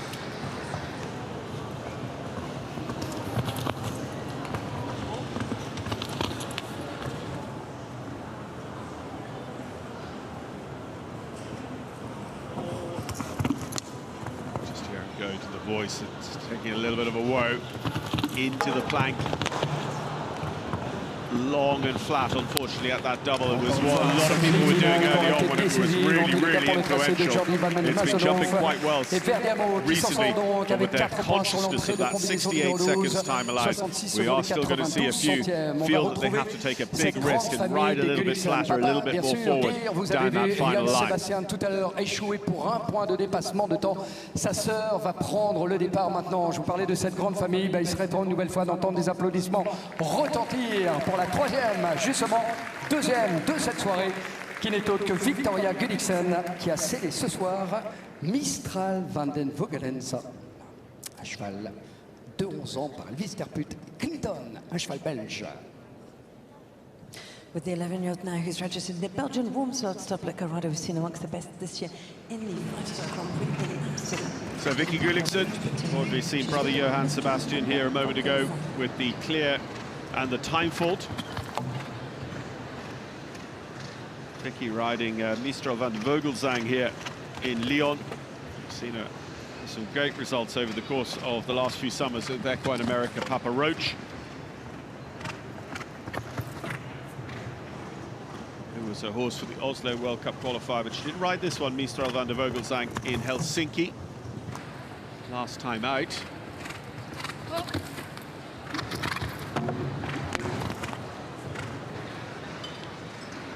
It's just such fine margins through that triple combination. If you are not in the perfect spot, if your horse just isn't quick-footed enough, quick-thinking enough, then that middle part will go for you, as it has for so many in the first round of this Longines Grand Prix tonight.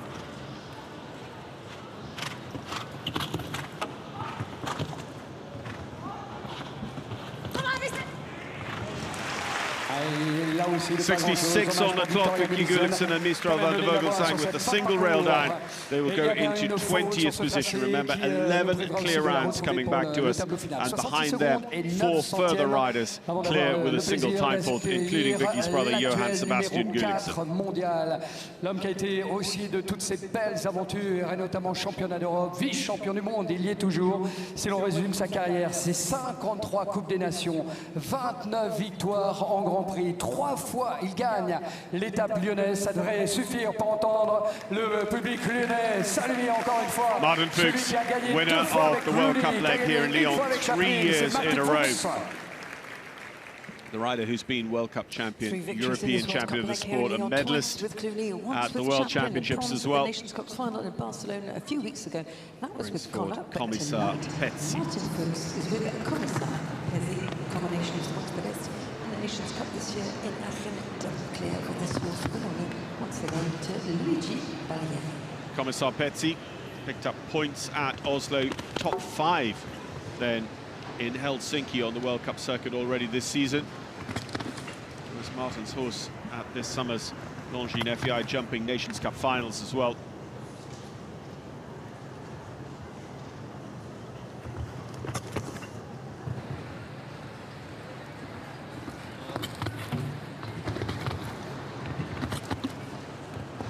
Martin's teammate and friend Steve Gerda already qualified for the jump off.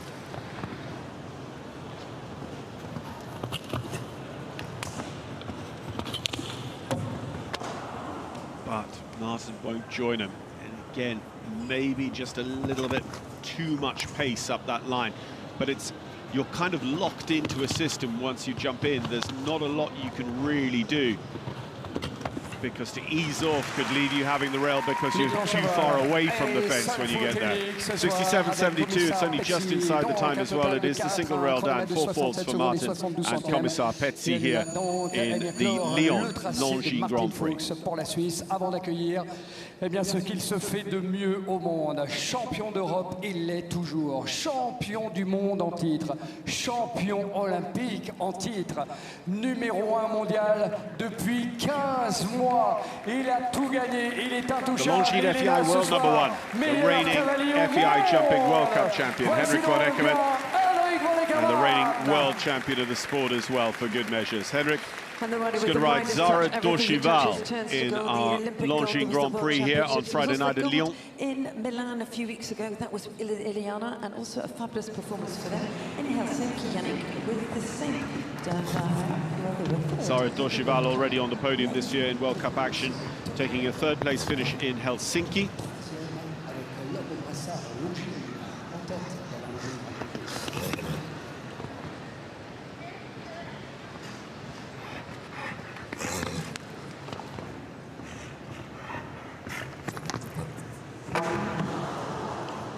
No jump off tonight for Henrik. He won't be able to replicate the 3rd place finish he had in the Grand Prix competition at Oslo, on his way to that World Cup result. at the end of the weekend there, and this is turning into a big score. 2 parts of the triple combination down for the 10-year-old Classic Bois Margot, Zara Zorcheval. Yeah. Henrik has his place secured in Sunday's World Cup qualifier. He has plenty of opportunity to qualify his horses, and probably looking at using this show, or the plan originally was to use this show to increase Zara Zorcheval's confidence and experience. That certainly wasn't happening in that round. From Henrik von Eckermann's point of view, you would say it's, you know, an incredibly well-written round of jumping, unlucky a couple of times. But when you're Henrik von Eckermann, that's not good enough, and he will try and see whether he can just drop her down a class or 2 here at Lyon this weekend, and also then maybe look at what he will do with the mare for the next couple of shows as well, to try and build back up to really making her a competitive meter 60 horse. Avec Flora de Mariposa, elle pourrait bien renouer avec le succès ce soir en compagnie. So another career winner here of the Grand Prix at Equite Lyon, Pénélope Leprevaux. Olympian for France, including being part of the gold medal winning team at Tokyo in Rio in 2016. She was also in 4th position with the same Bingo Del Tondu, the son of world champion Vigo Berceau.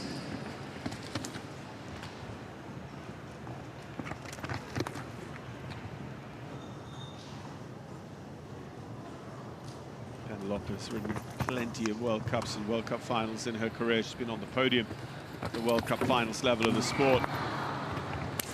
Now, we haven't seen too many have the A element of that triple combination down, but again, it just felt like Bingo and Penelope got in a little bit close. Maybe she just wanted to hold and manage the pace, but it ended up then that there wasn't a lot for the horse to do in front but knock the rail once they committed to jumping the fence.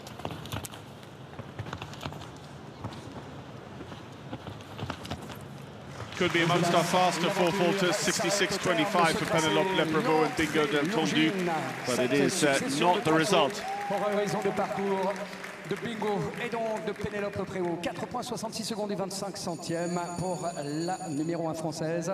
Avant de partir une nouvelle fois, direction l'Irlande, pour avoir le plaisir déjà d'entendre des applaudissements. Saluer donc l'un des quasiment derniers départs, 41e sur les 48 à s'élancer, 47. C'est bien Mark McCauley et GRS Lady Amaro qui vont s'élancer maintenant.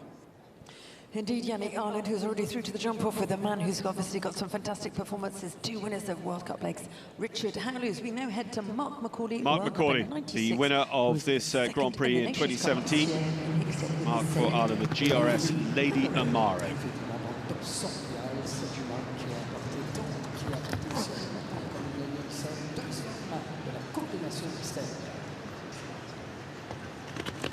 GRS Lady Amaro has been Mark's horse for the first 2 legs of the World Cup this year as well.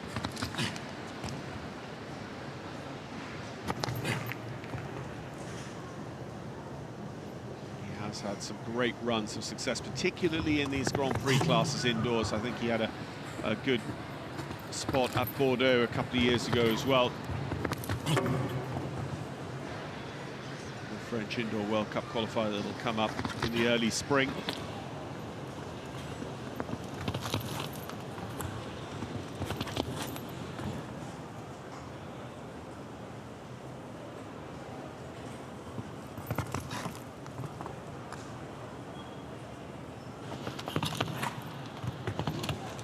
Going the right way about it, the championship rider from the Riesenbeck Europeans in 2021 is clear. Mark McCauley, GRS Lady Amaro.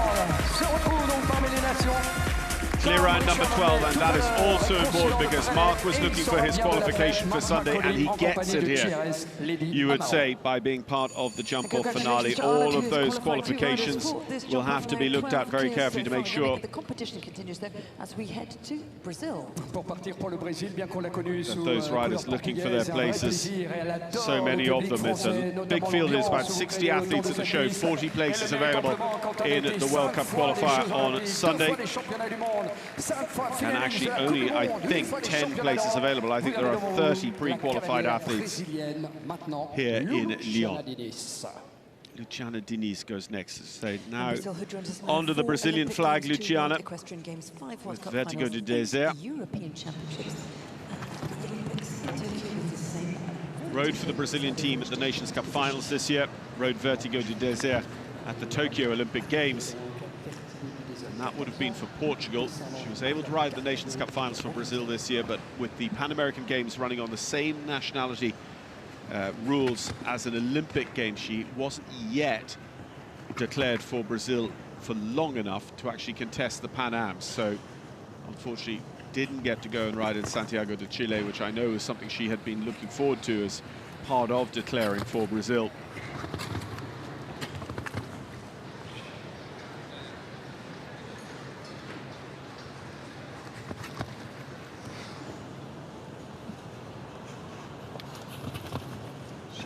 Really brought the pace right down there coming into the pastel. Maybe just didn't quite have the energy to come out at the end of the line because of that. And it could put them in problems on the time as well, because with 68 seconds to achieve, I think they are going to trip into time penalties too. It is 12 jumping faults and 1 for time for Luciana Diniz and Vertigo du Désert. Des 68 secondes, 68-63. Donc les 12 points pour les fautes, un supplémentaire dû au dépassement de temps pour Luciana Diniz. Et on va partir, Alison, pour l'Allemagne. Indeed we are, as we head to Germany with the world number 26 who joins us with this fabulous son of Balabiduria, a rider who's seen amongst the best in the Nations Cup final where he came home with that gold medal. In the ring tonight, ladies and gentlemen, please welcome Hans-Dieter Dreyer. Bienvenue, Monsieur Dreher. Effectivement, Hans-Dieter Dreher, Westmal de Coty, next to go. 26 mondial avec ce Westmal qui lui a permis de gagner. Hans-Dieter, who was a very close second in Mechelen last year on the World Cup circuit to Wim Vermeer. Part of the German team that was so successful at this year's Longines FEI Jumping Nations Cup Championships.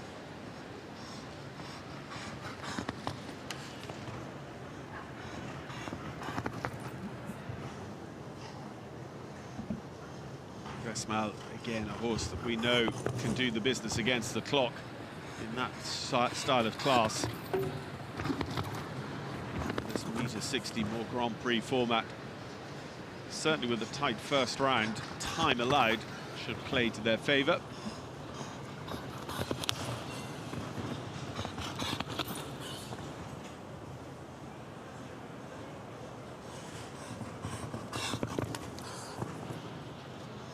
Final line to go for Hansi Dreher. The time is absolutely fine, as you'd expect. Just about leaving them all standing, and that is a second into the jump off for Germany, joining Jana Vargas.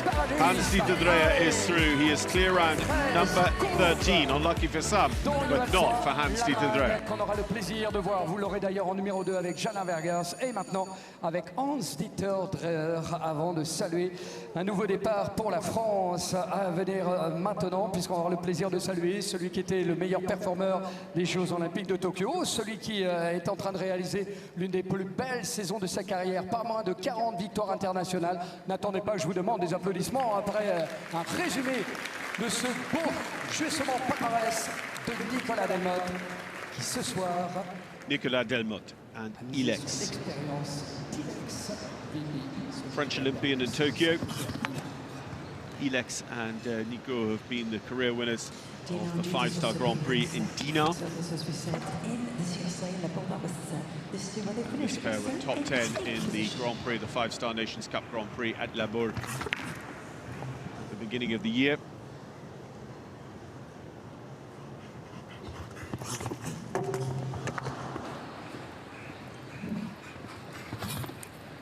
And the final French chances here. Just Philippe Rosier still to come for France amongst our final three to start. Nico Delmotte won't be joining the jump-off field here in Lyon for the Longines Grand Prix. We will see him, though, on Sunday. He is a qualified rider.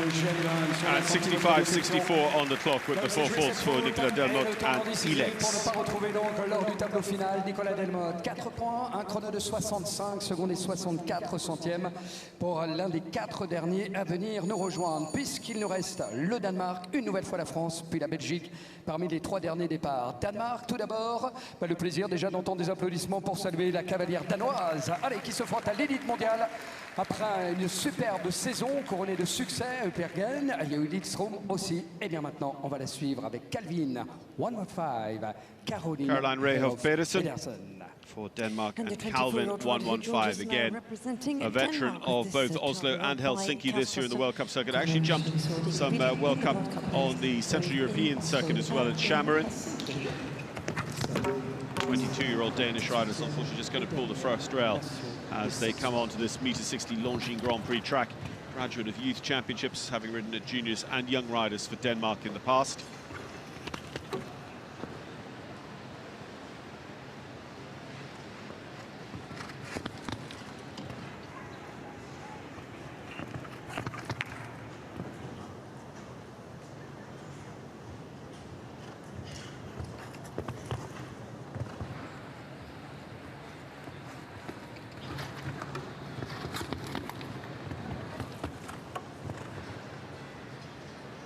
Caroline be pleased enough now if she ends up jumping this track clear, with the exception of that first rail down. But pace-wise, I think she could be in trouble with a 68 seconds time allowed. Very, very deliberate. Just wasn't in the right country at all for their spot at that plank. Ouais, c'est sûr que tout va bien. Voilà, on a notamment pour Caroline. Pas de soucis, a priori, je l'espère, en tous les cas, peut-être au niveau de l'embouchure. Yeah, she's just a bit concerned maybe he's got his tongue over the bit or something. The clock is still running because she hasn't indicated she could still carry on and continue. The crowd assume she is retiring, and actually now that the groom puts the hand on the bridle, that will be the end of their round officially. Vous l'avez compris, nous en reste plus que 2 à venir nous rejoindre. Et quel cavalier d'ailleurs à venir nous rejoindre? Philippe qui va prendre le Just départ. a total mismatch of communication there, and something not quite right as they came around to the final line. So commiserations to Caroline Rehoff Pedersen and Calvin.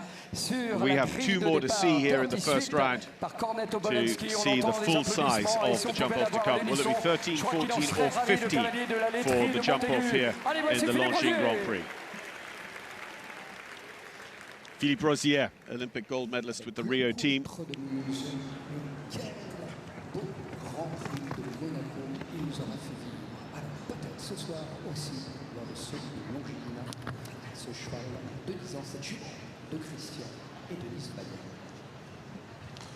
who was in that jump off in the Longines Global Champions Tour Grand Prix of Monaco this year as well.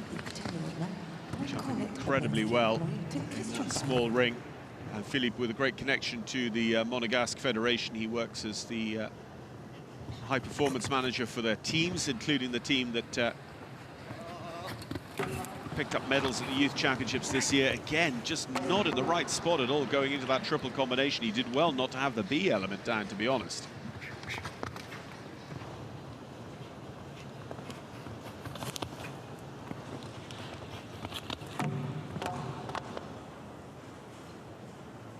On the total of 12, Rosier. Dirty Sweet is just 10 years old. By Cornet Obolensky. Cornet's original name, Winders van Het Kosterveld, down on the record. So he's going to get the time, 12 horse, but interesting to see that Philippe decided that the best thing for his young horse was to carry on and continue jumping Greg Boudot and Santi Varela's Longines Grand Prix track here tonight. Pour le cavalier de la laiterie de Montaigu, eh bien, il ne reste plus qu'un départ pour voir si nous allons passer le cap des 13. C'est le nombre déjà de retenues pour le tableau final. On peut y ajouter un médaillé de bronze des derniers Jeux Olympiques de Tokyo qui va entendre Lyon saluer sa présence ce soir. Les Diables Rouges, une nouvelle fois en piste, Peter de Vos, le Belge. Championship and Olympic team medalist. Avec 7 juments de 9 ans, fille de Peter de Vos for Belgium with Jarina J. Néerlandaise, Jarina J. Il y a eu aussi un Grand Prix à Oslo, comme ce soir. Eh bien, tous les deux étaient deuxièmes.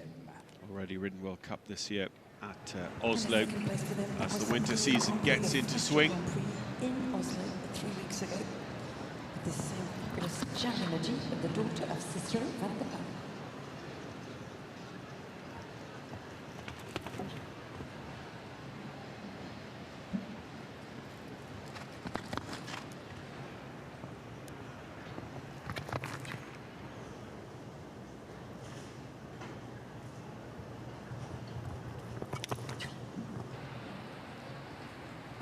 So 13 currently qualified for this jump. We hear Peter just asking Jorina, who had been second in this class, the Grand Prix up in Oslo, to come back to him a little bit. He just remained a touch more forward than he would have liked. Oof, very lucky there. Jorina does come back to him, but that was the middle part of the triple combination dance. It will be 13 for the jump off. Those single falters as well will hold their position.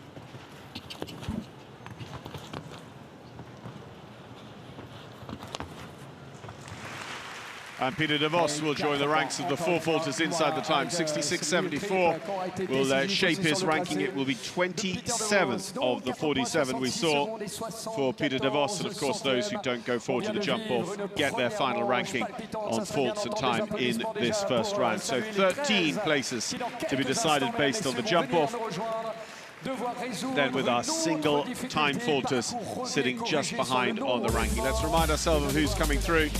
We started with Megan Mozenier, last year's runner-up in the Grand Prix. Jana Voges gave us the jump-off. Then it's world number 2, Julien Epiard. Bosti, the Olympic medalist. Steve Gerdau, the Olympic champion. Max Kuhner, the world top 10 rider. Risha Howley, the double World Cup winner. The Longines Dublin Grand Prix winner. Francois Boudon, Olympic champion. Ben Mayer.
Attention, mesdames, messieurs, 5 minutes avant la reprise. 5 minutes.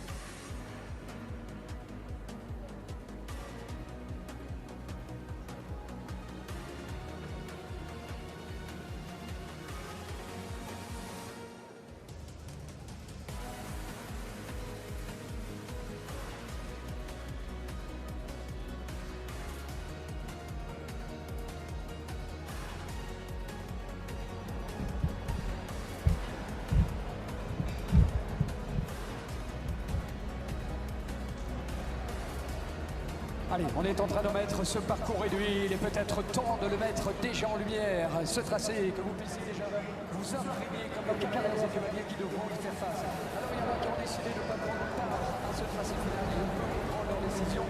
Ils étaient 13 sur le papier et il y en aura même encore un petit peu moins à venir nous rejoindre. Puisque l'invitation Jessica Springsteen et Max Couleur aussi ne seront pas des nôtres pour prendre part à ce tracé qui va commencer sur l'Auxerre numéro 15, les chandeliers orange que nous aurons le plaisir de voir en numéro 1. C'est un nouveau venu justement sur ce tracé, chandelier orange avec les barres blanches et orange de ce numéro 15.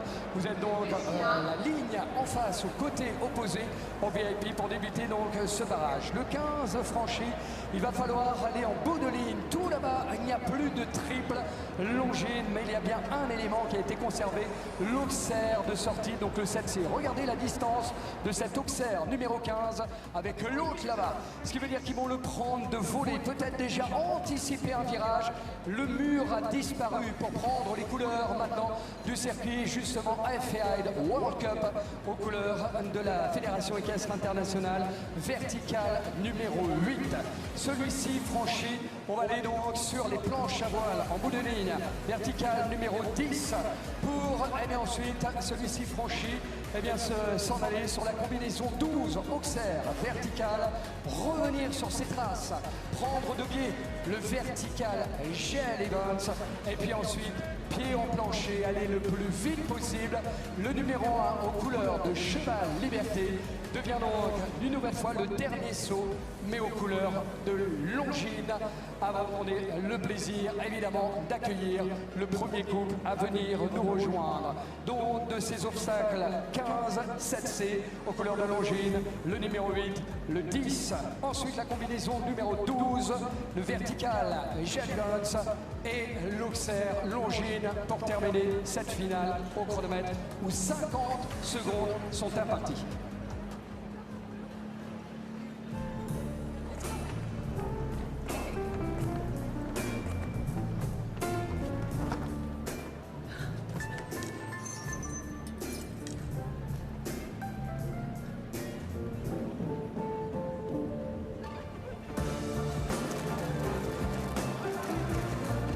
Is an attitude.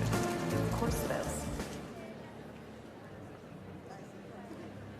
Let me just give you the fences that will be used for this jump off with our 11 combinations. 2 will not be taking part. Starting off on the orange and white oxer, sitting where I am, it's right in front of me as I'll head down to what was a triple. 7C remains at the end of the ring, the blue and white oxer, the colour of our partner Longines. The tightest of turns to go round to the right to jump number 8, which was obviously a wall that now becomes a vertical with the colours of the FEI in this Longines FEI World Cup season. From number 8, they're going to come on to number 10, right in front of us here, the upright with the sailboat wings and the Liverpool. Straight round to the final combination, 12A and B, and then from 12B, they're going to go round to jump number 16, Jail of Vince in the opposite direction.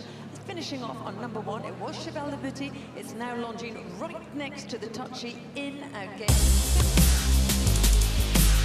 So, getting ready for the jump off here. It is 13 coming back to us, starting with Megan Mozonier, Jeanne Voges, Julien Epiard, Roger Boss, Steve Godin, Max Kuhner, Richard Halley, François-Xavier Boudon, Ben Mayer.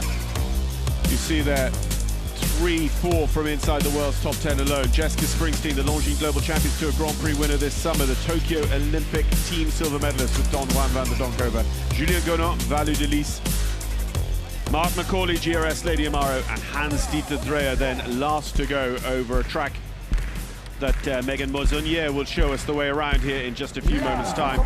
The time allowed, should it come into play, is 50 seconds.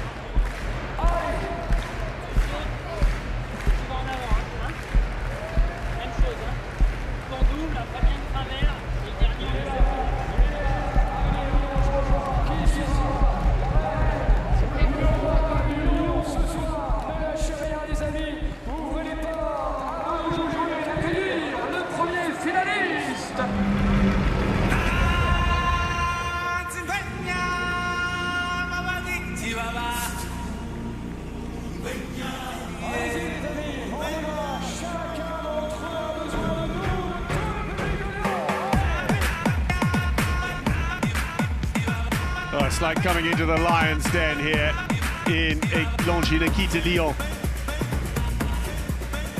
Plenty of French chances here amongst the 13 in the jump off, but how great it was for this young rider.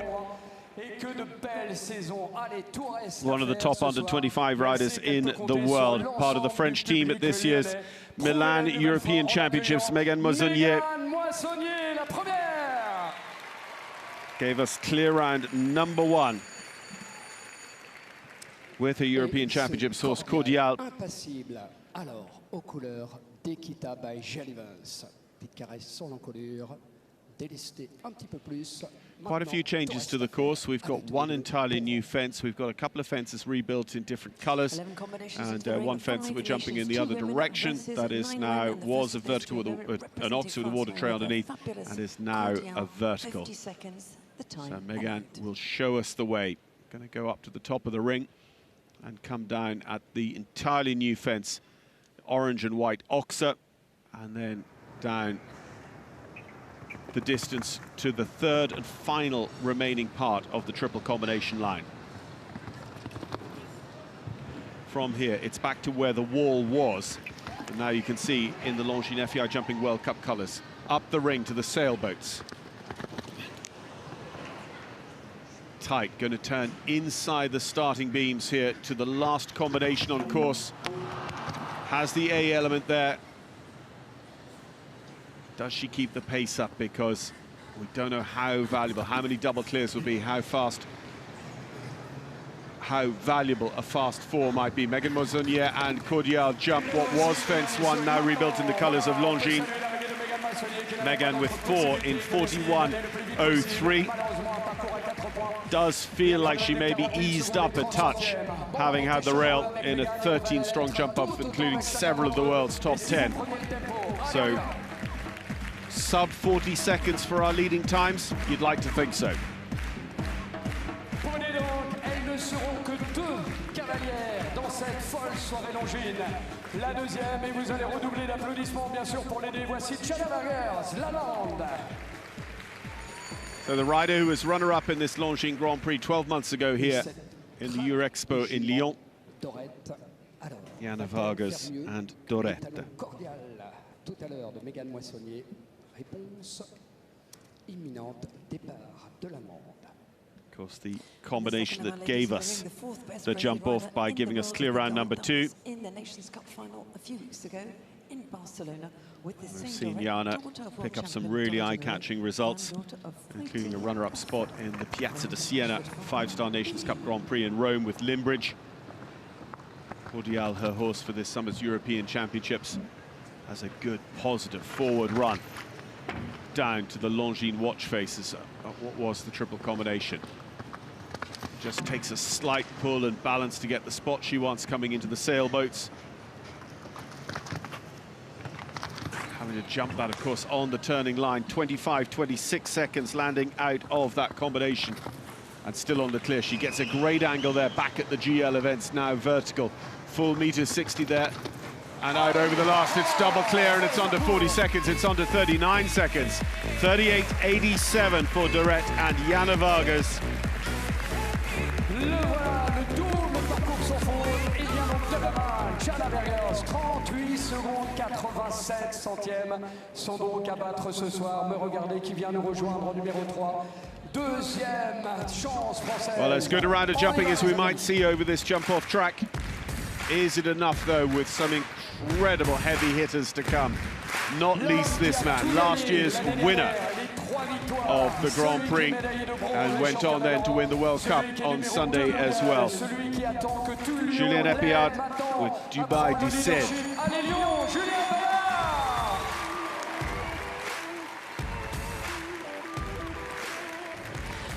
As we said, a great Nations Cup season, a great Longines Global Champions Tour season, a great Longines FEI Jumping World Cup season over the course of last winter, going on to those Omaha finals.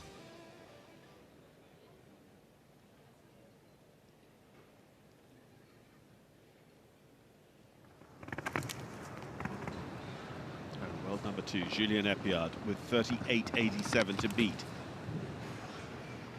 And already looks think he is going to pick up this class by the scruff of the neck. Takes a huge risk on his approach there to the sailboats, but it plays out. He knows how to ride at speed. He's about 2 to 3 seconds up on Yana Vargas there. Again, gets the angle across the vertical coming home. Julien Epillard, Dubai Descender, everyone in Eurexpo is behind him. He is 2.73 seconds faster, 36.14 for Julien Epillard to go into the lead. Is there much meat left on the bone now?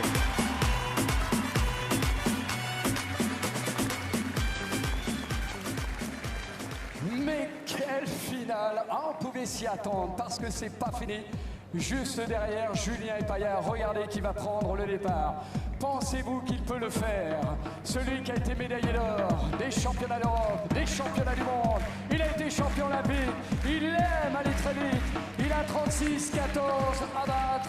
Lyon accueille une nouvelle fois Bosti! Well, this could be fun. Roger-Yves Bost now with 36.14 to beat the Olympic gold medalist for France, Bosti, with Delphes de Dinant. Can he make it 2 on this Friday night with this fabulous Delphes de Dinant, HTC, Air Jordan and de la Pierre? Delphes de Dinant, tu auras des coups de raid avec cette petite ligne intermédiaire, ce qu'on appelle une split line, réception du vertical des planches à voile. Ça nous permet de voir les différences de temps. Allez, on est parti. À mon avis, so Epillard was able to maintain the advantage he had of about 3 seconds coming out of the final double before going back to the GL events and the last all the way home to be 2.73 out in front.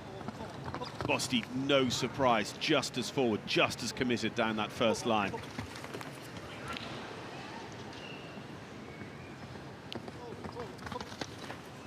Amazing on those long runs, how he just lets the horse right down and then just picks them back up and 4 or 5 strides away from the jump. He bellies away that back rail in 24-25 seconds. He was a touch slower than Epillard anyway.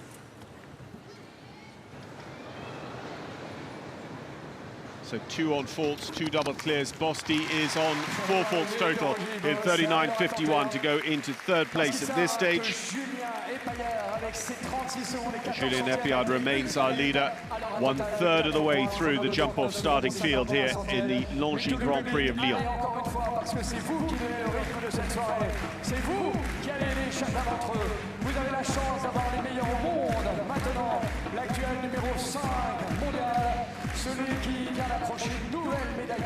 Current world number 5, one of the riders who spent the longest as world number 1 in the sport, I think a period of 16 months at one stage. Henrik von Eckermann is coming close to that now, mind you.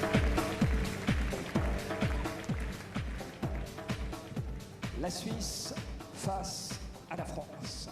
Alors pour l'instant, pour les sans faute, Yana Vargas, Julien Epillard. L'une en 38.87, Julien Epillard, le plus rapide, 36.14 à battre. Dynamics de Bellem and Steve Gerdad, the European champion gold medal winning combination of our sport. Steve Gerdad, a 3-time World Cup finals winner alongside so many other accolades.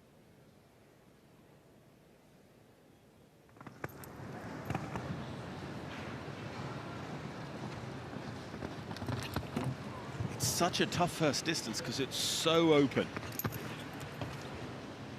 You saw there that Steve really wanted to go for it, and then he just found himself in the last 4 strides having to hold a little bit to try and meet that big oxer on a sweet spot. 23 or so seconds as he lands out of that. Is it enough? Steve Gerdad, Dynamics de Bellem, probably nip and tuck here with Epillard as he comes home towards the Longines fence. 36.14 to beat. It's very close, but it is going to go the way of Epillard. Steve Gerdad and Dynamics de Bellem will go into 2nd place.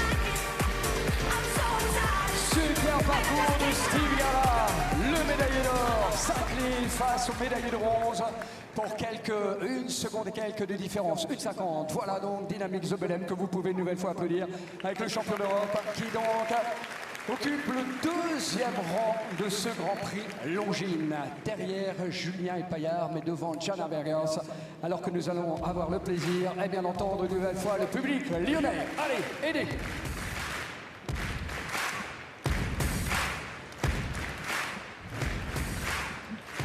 C'est ça qu'ils aiment, les cavaliers, lorsqu'ils viennent à Lyon, c'est l'ambiance fabuleuse que vous mettez. Allez, une nouvelle tentative pour aller chercher justement ces 36 secondes et 14 centièmes. La sonnette retentit, une nouvelle salve d'applaudissements, s'il vous plaît. Bienvenue pour l'Irlandais, Richard Handley.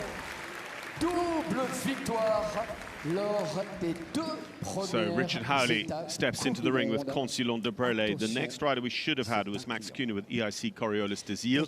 We will update you. He is still on our start list at the moment. He has potentially withdrawn. Otherwise, maybe he has just had a problem in the warm-up, maybe losing a shoe or something, and has, with the agreement of the other riders, moved down in the draw. We shall update you on that as quickly as we can. But Richard Howley, Consilon de Brele. Now, this is the horse I thought might not come and try in this jump-off because, you know, this has to be Richard's top tip to try and make it 3 in a row. But look at this. Oh, amazing. He looked like he was in all sorts of trouble, and Consilon just lifted for him. But unfortunately, the luck wouldn't stay with them. He was on a great time, 22, 23 seconds coming out of that double, but with the rail. Richard Howley, Consilon de Brele taking all the risks in here tonight. Just showing why they are the pair to have won 2 World Cup qualifiers already this season. 37.95 with the 4 faults. He goes into 4th position.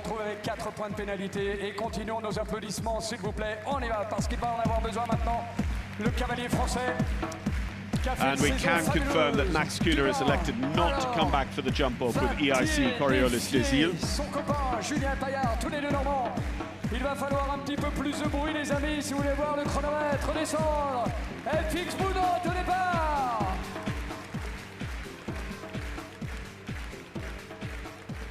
So after the break then, we got our next batch of clear rounds, starting with François-Xavier Boudon and Brazil de Mézel.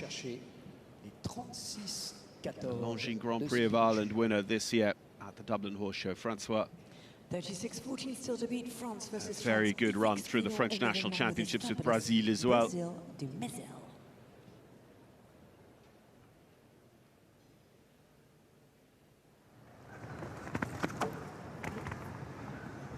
off and running.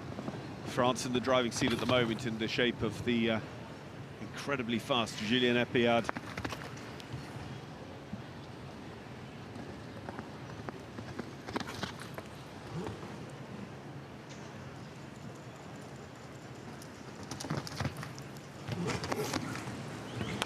Or 25 or so seconds, so he's potentially a little bit down on Epillard, and he's not going to bring home a clear anyway. The GL events meter 60 vertical goes on the way home for François-Xavier Boudon. The time 37.39. Time would have been good enough for second place, but he goes 4th with the 4 faults. On va pas baisser les bras, les amis, bien au contraire. On va pas mourir dans nos applaudissements. Allez, on y va, et on met ça. Avec le numéro 3 mondial. Le numéro 2 est actuellement en tête. Allez, Penmayer maintenant, le cavalier britannique Penmayer, point break pour aller chercher Julien Epillard et ses 36-14.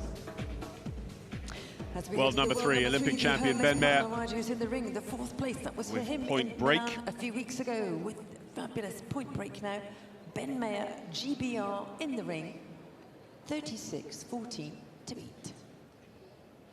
Ben has already ridden this season at the Oslo leg of the World Cup Series.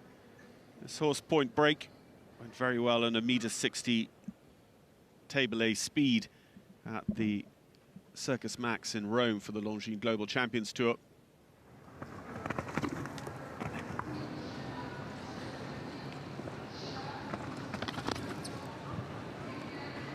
Daring 9 strides down between the first 2 on the jump-off course.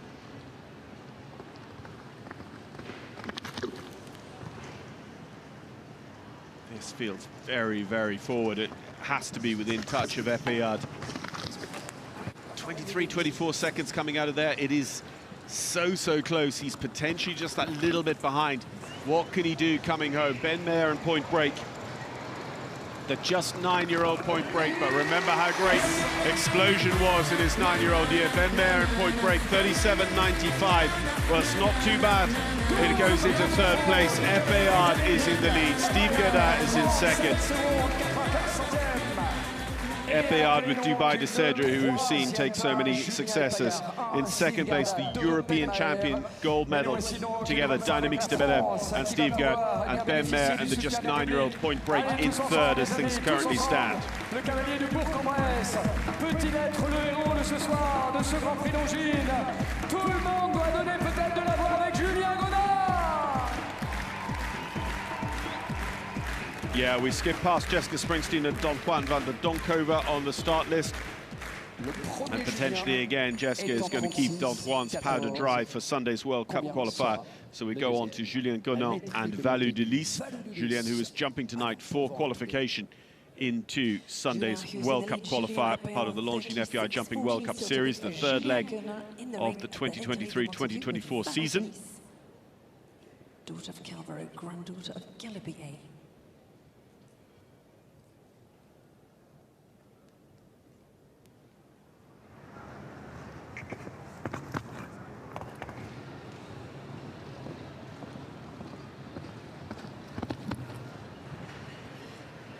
Julien, you wouldn't say he has the pace of the leaders at the moment, but there are only 4 double clears so far.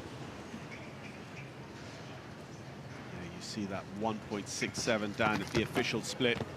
We've been just keeping our eye here coming out of the double, and he's going to take that vertical with him. The problems in the main have been at the oxa going into that double.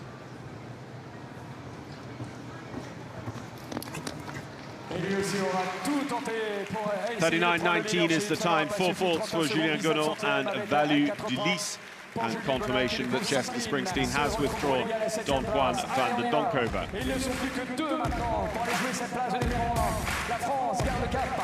L'Irlande va prendre le départ. Belle performance de Matt McCauley en première manche avec la jument GRS. So just 2 remaining from our original start list, including this man, the Grand Prix winner here in Longines Lyon in 2017, Mark McCauley.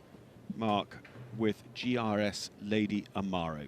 Ireland, who's in the ring now. One last look at the fences before he sets off. Mark McCauley, 36-14 still to beat. Julien Epéard still in the lead.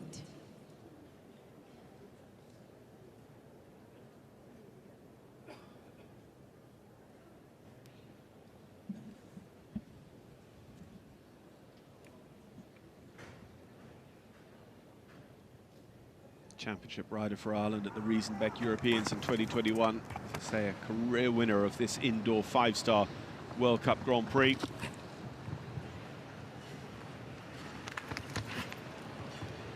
Lady Amaro has been a tremendous servant for him already in her career, and just 10 years old.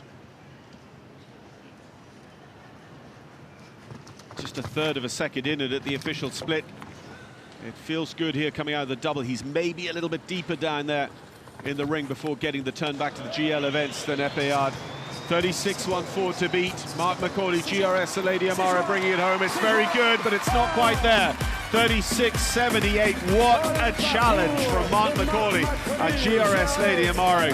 But Epéard cannot be beat, it seems. Only one challenger remains. Le cavalier hollandais, continuez vos applaudissements. Deuxième place parce que c'est pas fini. Il en reste à prendre le départ. 36 secondes, 14 centièmes à battre. Allez, continuez vos applaudissements. Il en a besoin, celui qui va partir maintenant. L'Allemand Hans-Dieter Dreher.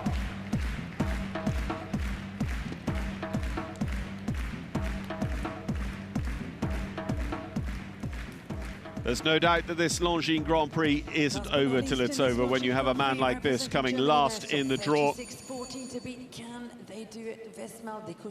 Jumped so well with Elysium at the Longines FEI Jumping Nations Cup Finals at Barcelona.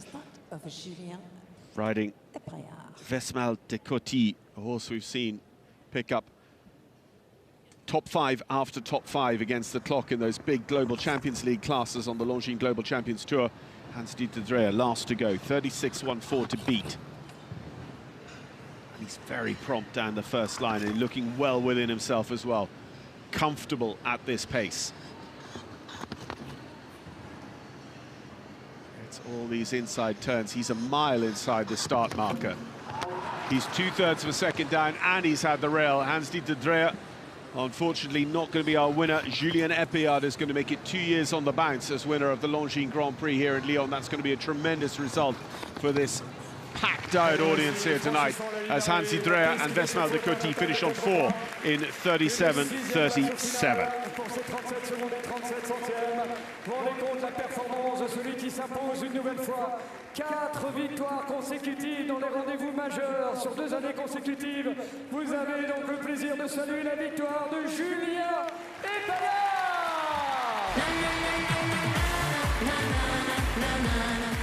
So shame for Hans-Dieter, he was a real challenger, but it wasn't to be. But it is a great result for the home side with Julien Epillard taking victory. Last year's winner, Julien. Former winner Marc Macaulay in second, Steve Godin third, Ben Mayer fourth. Double clear also for Jana Vargas, last year's runner-up in fifth. Hansi is the fastest 4-faulter in sixth, Francois Budon in seventh, Richard Howley eighth, Julien Gonin ninth, Bosti 10th, Megan Mozonier the very first to go 11th, Max Kühner and Jessica Springsteen electing not to start, so they will be ranked as equal 12th on our order. Then we go back to those riders from the first round, the likes of Yuri Mansur and the others on that single time fourth. Well, that concludes tonight's entertainment with the Longines Grand Prix here from Longines Equite Lyon. Let's have a look here at how it played out between Epillard and Macaulay.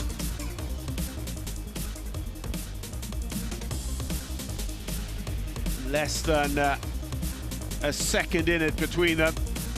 Pretty much neck and neck here, going up the course of the ring. Epillard just has the nod there, going over the sailboats. You see there, a third of a second is all that was in it. And it's still always just that one stride in front for Epillard. He's going to get to this one a good, noticeable period in front of Marc Macaulay. Marc has a good turn back, though. He takes a little bit of a sharper turn, but all the time he was just that beat behind Epillard, one of the fastest riders in the world. And Epillard is going to take the Longines Grand Prix victory here. So much sport to come from Lyon this weekend. We've already concluded with that win for Frédéric Vonderes, the the FEI Dressage World Cup. Coming up tomorrow and Sunday, we have the 2 legs of the FEI Driving World Cup. Tomorrow also we have the FEI Jumping Ponies Trophy, the jump-off point scoring round of that. And of course, Sunday then, to wrap it all up, we have the Longines FEI Jumping World Cup qualifier from Lyon. So we hope you will join us for all of that sport. But in the interim, we're going to leave you with some images of the award ceremony to come here in Lyon and some words from Julien Epillard.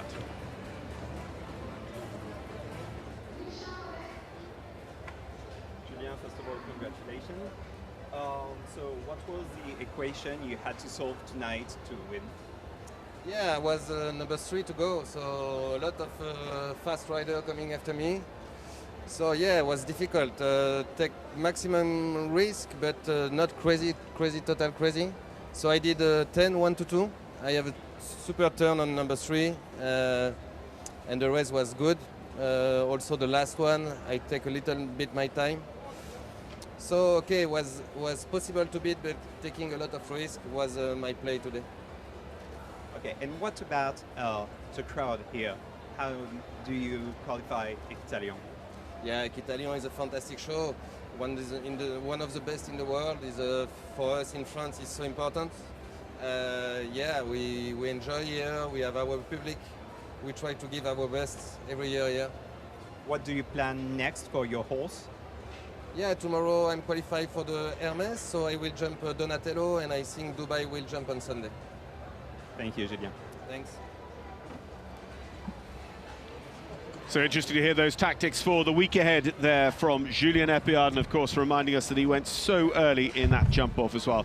So thank you so much for joining us tonight for the Longines Grand Prix from Equite Lyon. We hope you'll join us for so much more sport this weekend, with the FEI Driving World Cup still to come, the conclusion of the Jumping Ponies Trophy, and our Longines FEI Jumping World Cup qualifier from Lyon on Sunday. As I say, awards coming up, but from all of us here in Lyon and me, Jean-Carl, for tonight, it is goodbye.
Mais quelle équipe formidable. Regardez-les courir, aller puiser dans leur énergie justement matin et soir pour justement tantôt construire, déconstruire justement cette piste aux couleurs de Longines ce soir.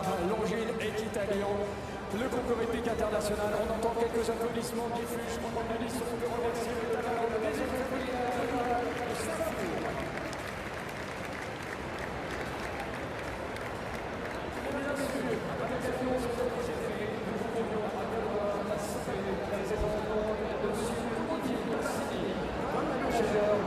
C'est bon, Julien, c'est parti.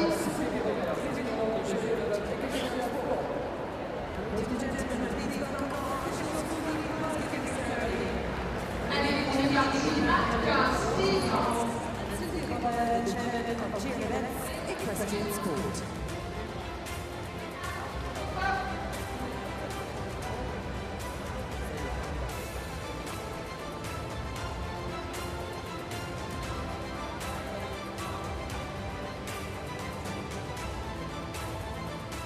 Mais il ne manque plus qu'une chose maintenant, c'est d'entendre Lyon saluer son champion une nouvelle fois.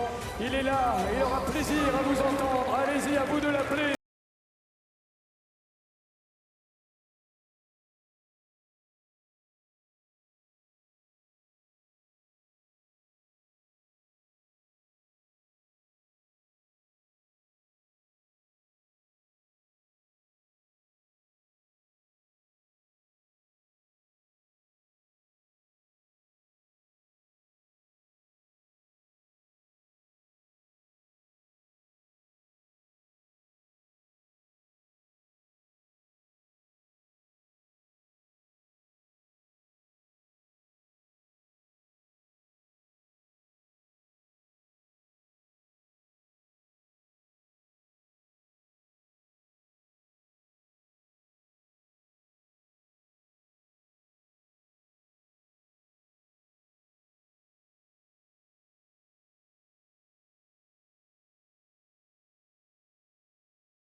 Ici, des Longines Equestrian, le concours épique international, voit ce soir pour le Grand Prix, une nouvelle fois, la victoire du médaillé de bronze des derniers championnats d'Europe avec Dubaï du Cèdre pour la France, Julien Epaillard.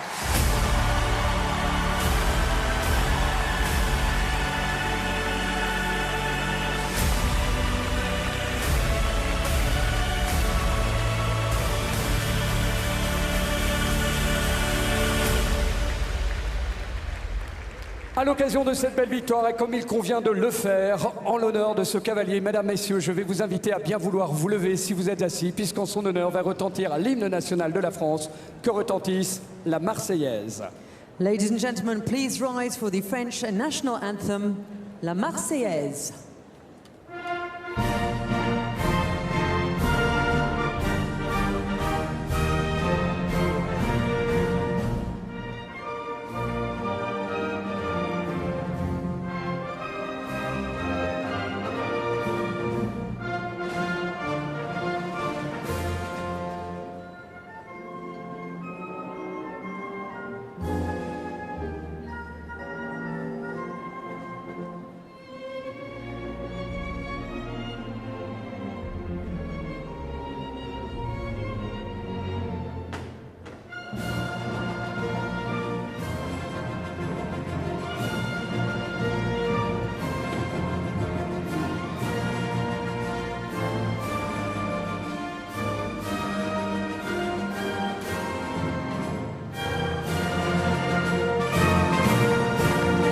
Vous avez été formidable. Oh, les frissons que vous nous avez offerts en chantant cette Marseillaise. Il vous remercie bien sûr Julien Epaillard. Et il va se voir récompensé donc par monsieur Tassini, donc le brand manager, qui aura le plaisir en tant que brand manager de Longines France de lui remettre le trophée, cette montre Longines, accompagnée de madame Sylvie Robert, présidente de GL Events Equestrian Sport.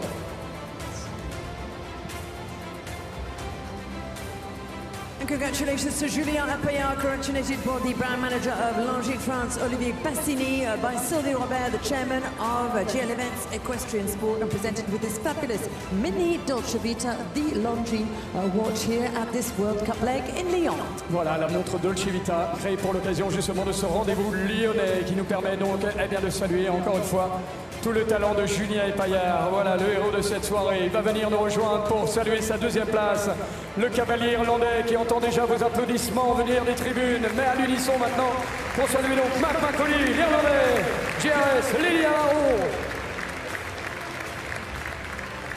And congratulations also to Mark Macaulay, a fabulous second place tonight with his Irish sport horse, daughter of Amaretta Darko, granddaughter of Over the River, GRS, Lady Amaro.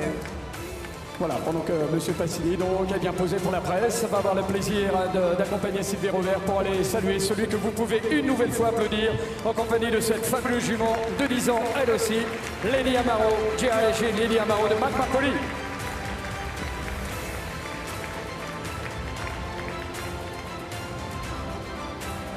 Bravo à tous les deux. Donc l'Irlande s'offre une deuxième place dans cette soirée longine. Nous aurons le plaisir de saluer à la troisième place l'un des plus beaux palmarès au monde, tout simplement le médaillé d'or des derniers championnats d'Europe de Milan, qui sera ravi d'entendre des applaudissements pour sa jument de 10 ans, elle aussi, Dynamique Zovelem, Steve Gala, le Suisse. And in third place tonight, the gold medal winners from the European Championships, the combination Dynamics Development under the saddle of Switzerland, Steve Gedda. Bravo Steve, bravo Dynamique Zovelem. La Suisse est donc bien troisième de cette soirée longine. Nous aurons le plaisir aussi d'entendre des applaudissements saluer la quatrième place, le cavalier Hermès Partner Rider pour la Grande-Bretagne, Belvoir, Paul Morek. And the fourth place tonight, the world number 3 who joined us now, fourth also in Milan, Ben Mayer tonight with Action Breaker's son, Point Break. Bravo, cheval donc de devant, pas Action Breaker, qui aura permis donc à Ben Mayer de signer la quatrième meilleure performance. Pendant que nous aurons le plaisir à bien entendre les applaudissements venir des tribunes pour saluer l'Allemagne. La cavalière Jana Vargas, auteur d'une des belles prestations de ce soir, les 5e avec Dorette. And the fourth best lady rider in the world who joined us in fifth place tonight with the daughter of Donald de Murier, Dorette, for Germany. Il y a deux représentants de la Weltschaf à suivre puisqu'il est bien 5e aussi, celui qui partait dernier dans le barrage. Oui, oui, des applaudissements s'il vous plaît pour l'Allemand Hans-Dieter Dreyer, Westphal des Cotis. And congratulations also to Germany's Hans-Dieter Dreyer with a son this time of Falabi Dreyer, Westphal des Cotis for Germany. Bravo Hans-Dieter Dreyer, le 6e meilleur compétiteur de cette soirée, le Grand Prix Longines. Nous allons saluer la 7e place de François-Xavier Boudon, qui aura le plaisir une nouvelle fois d'entendre le public lyonnais saluer l'une des belles prestations de l'année 2023. FX Boudon, le Normand, Brésil du Mézel, 7e. And congratulations to this combination in 7th place tonight with this horse belonging to Lionel Maurice, Brazil de Mézel, François-Xavier Boudon for France. Il nous restera donc à saluer le 8e meilleur compétiteur de cette soirée, le Grand Prix Longines. Et cette 8e place sera donc irlandaise. Ayez la gentillesse d'applaudir une nouvelle fois Richard Donnelly, consul de Près-les-Aides. 2 legs under his belt before coming here to Lyon, and 8th place tonight for him for this combination for Ireland, Consulant du Près-les-Aides, and Richard Howley, 8th place tonight in this Longines Grand Prix. Voilà, la presse fera l'écho évidemment des 8 meilleures prestations de cette soirée, le Grand Prix Longines. Un grand merci à celles et ceux qui ont pris part. Et ce pourquoi, Sylvie Robert, en tant que présidente de ce comité d'organisation, présidente de GL Events Equestrian Sport, va remettre la plaque des partenaires à donc Olivier Passini pour le soutien sans faille de Longines, organisateur aussi du Longines Equitalion. Ce serait bien d'entendre des applaudissements pour Longines, bien évidemment, et toutes celles et ceux qui vous permettent d'être réunis maintenant depuis 29 éditions. Et ce soir, vos applaudissements vont continuer au rythme de la musique. Julien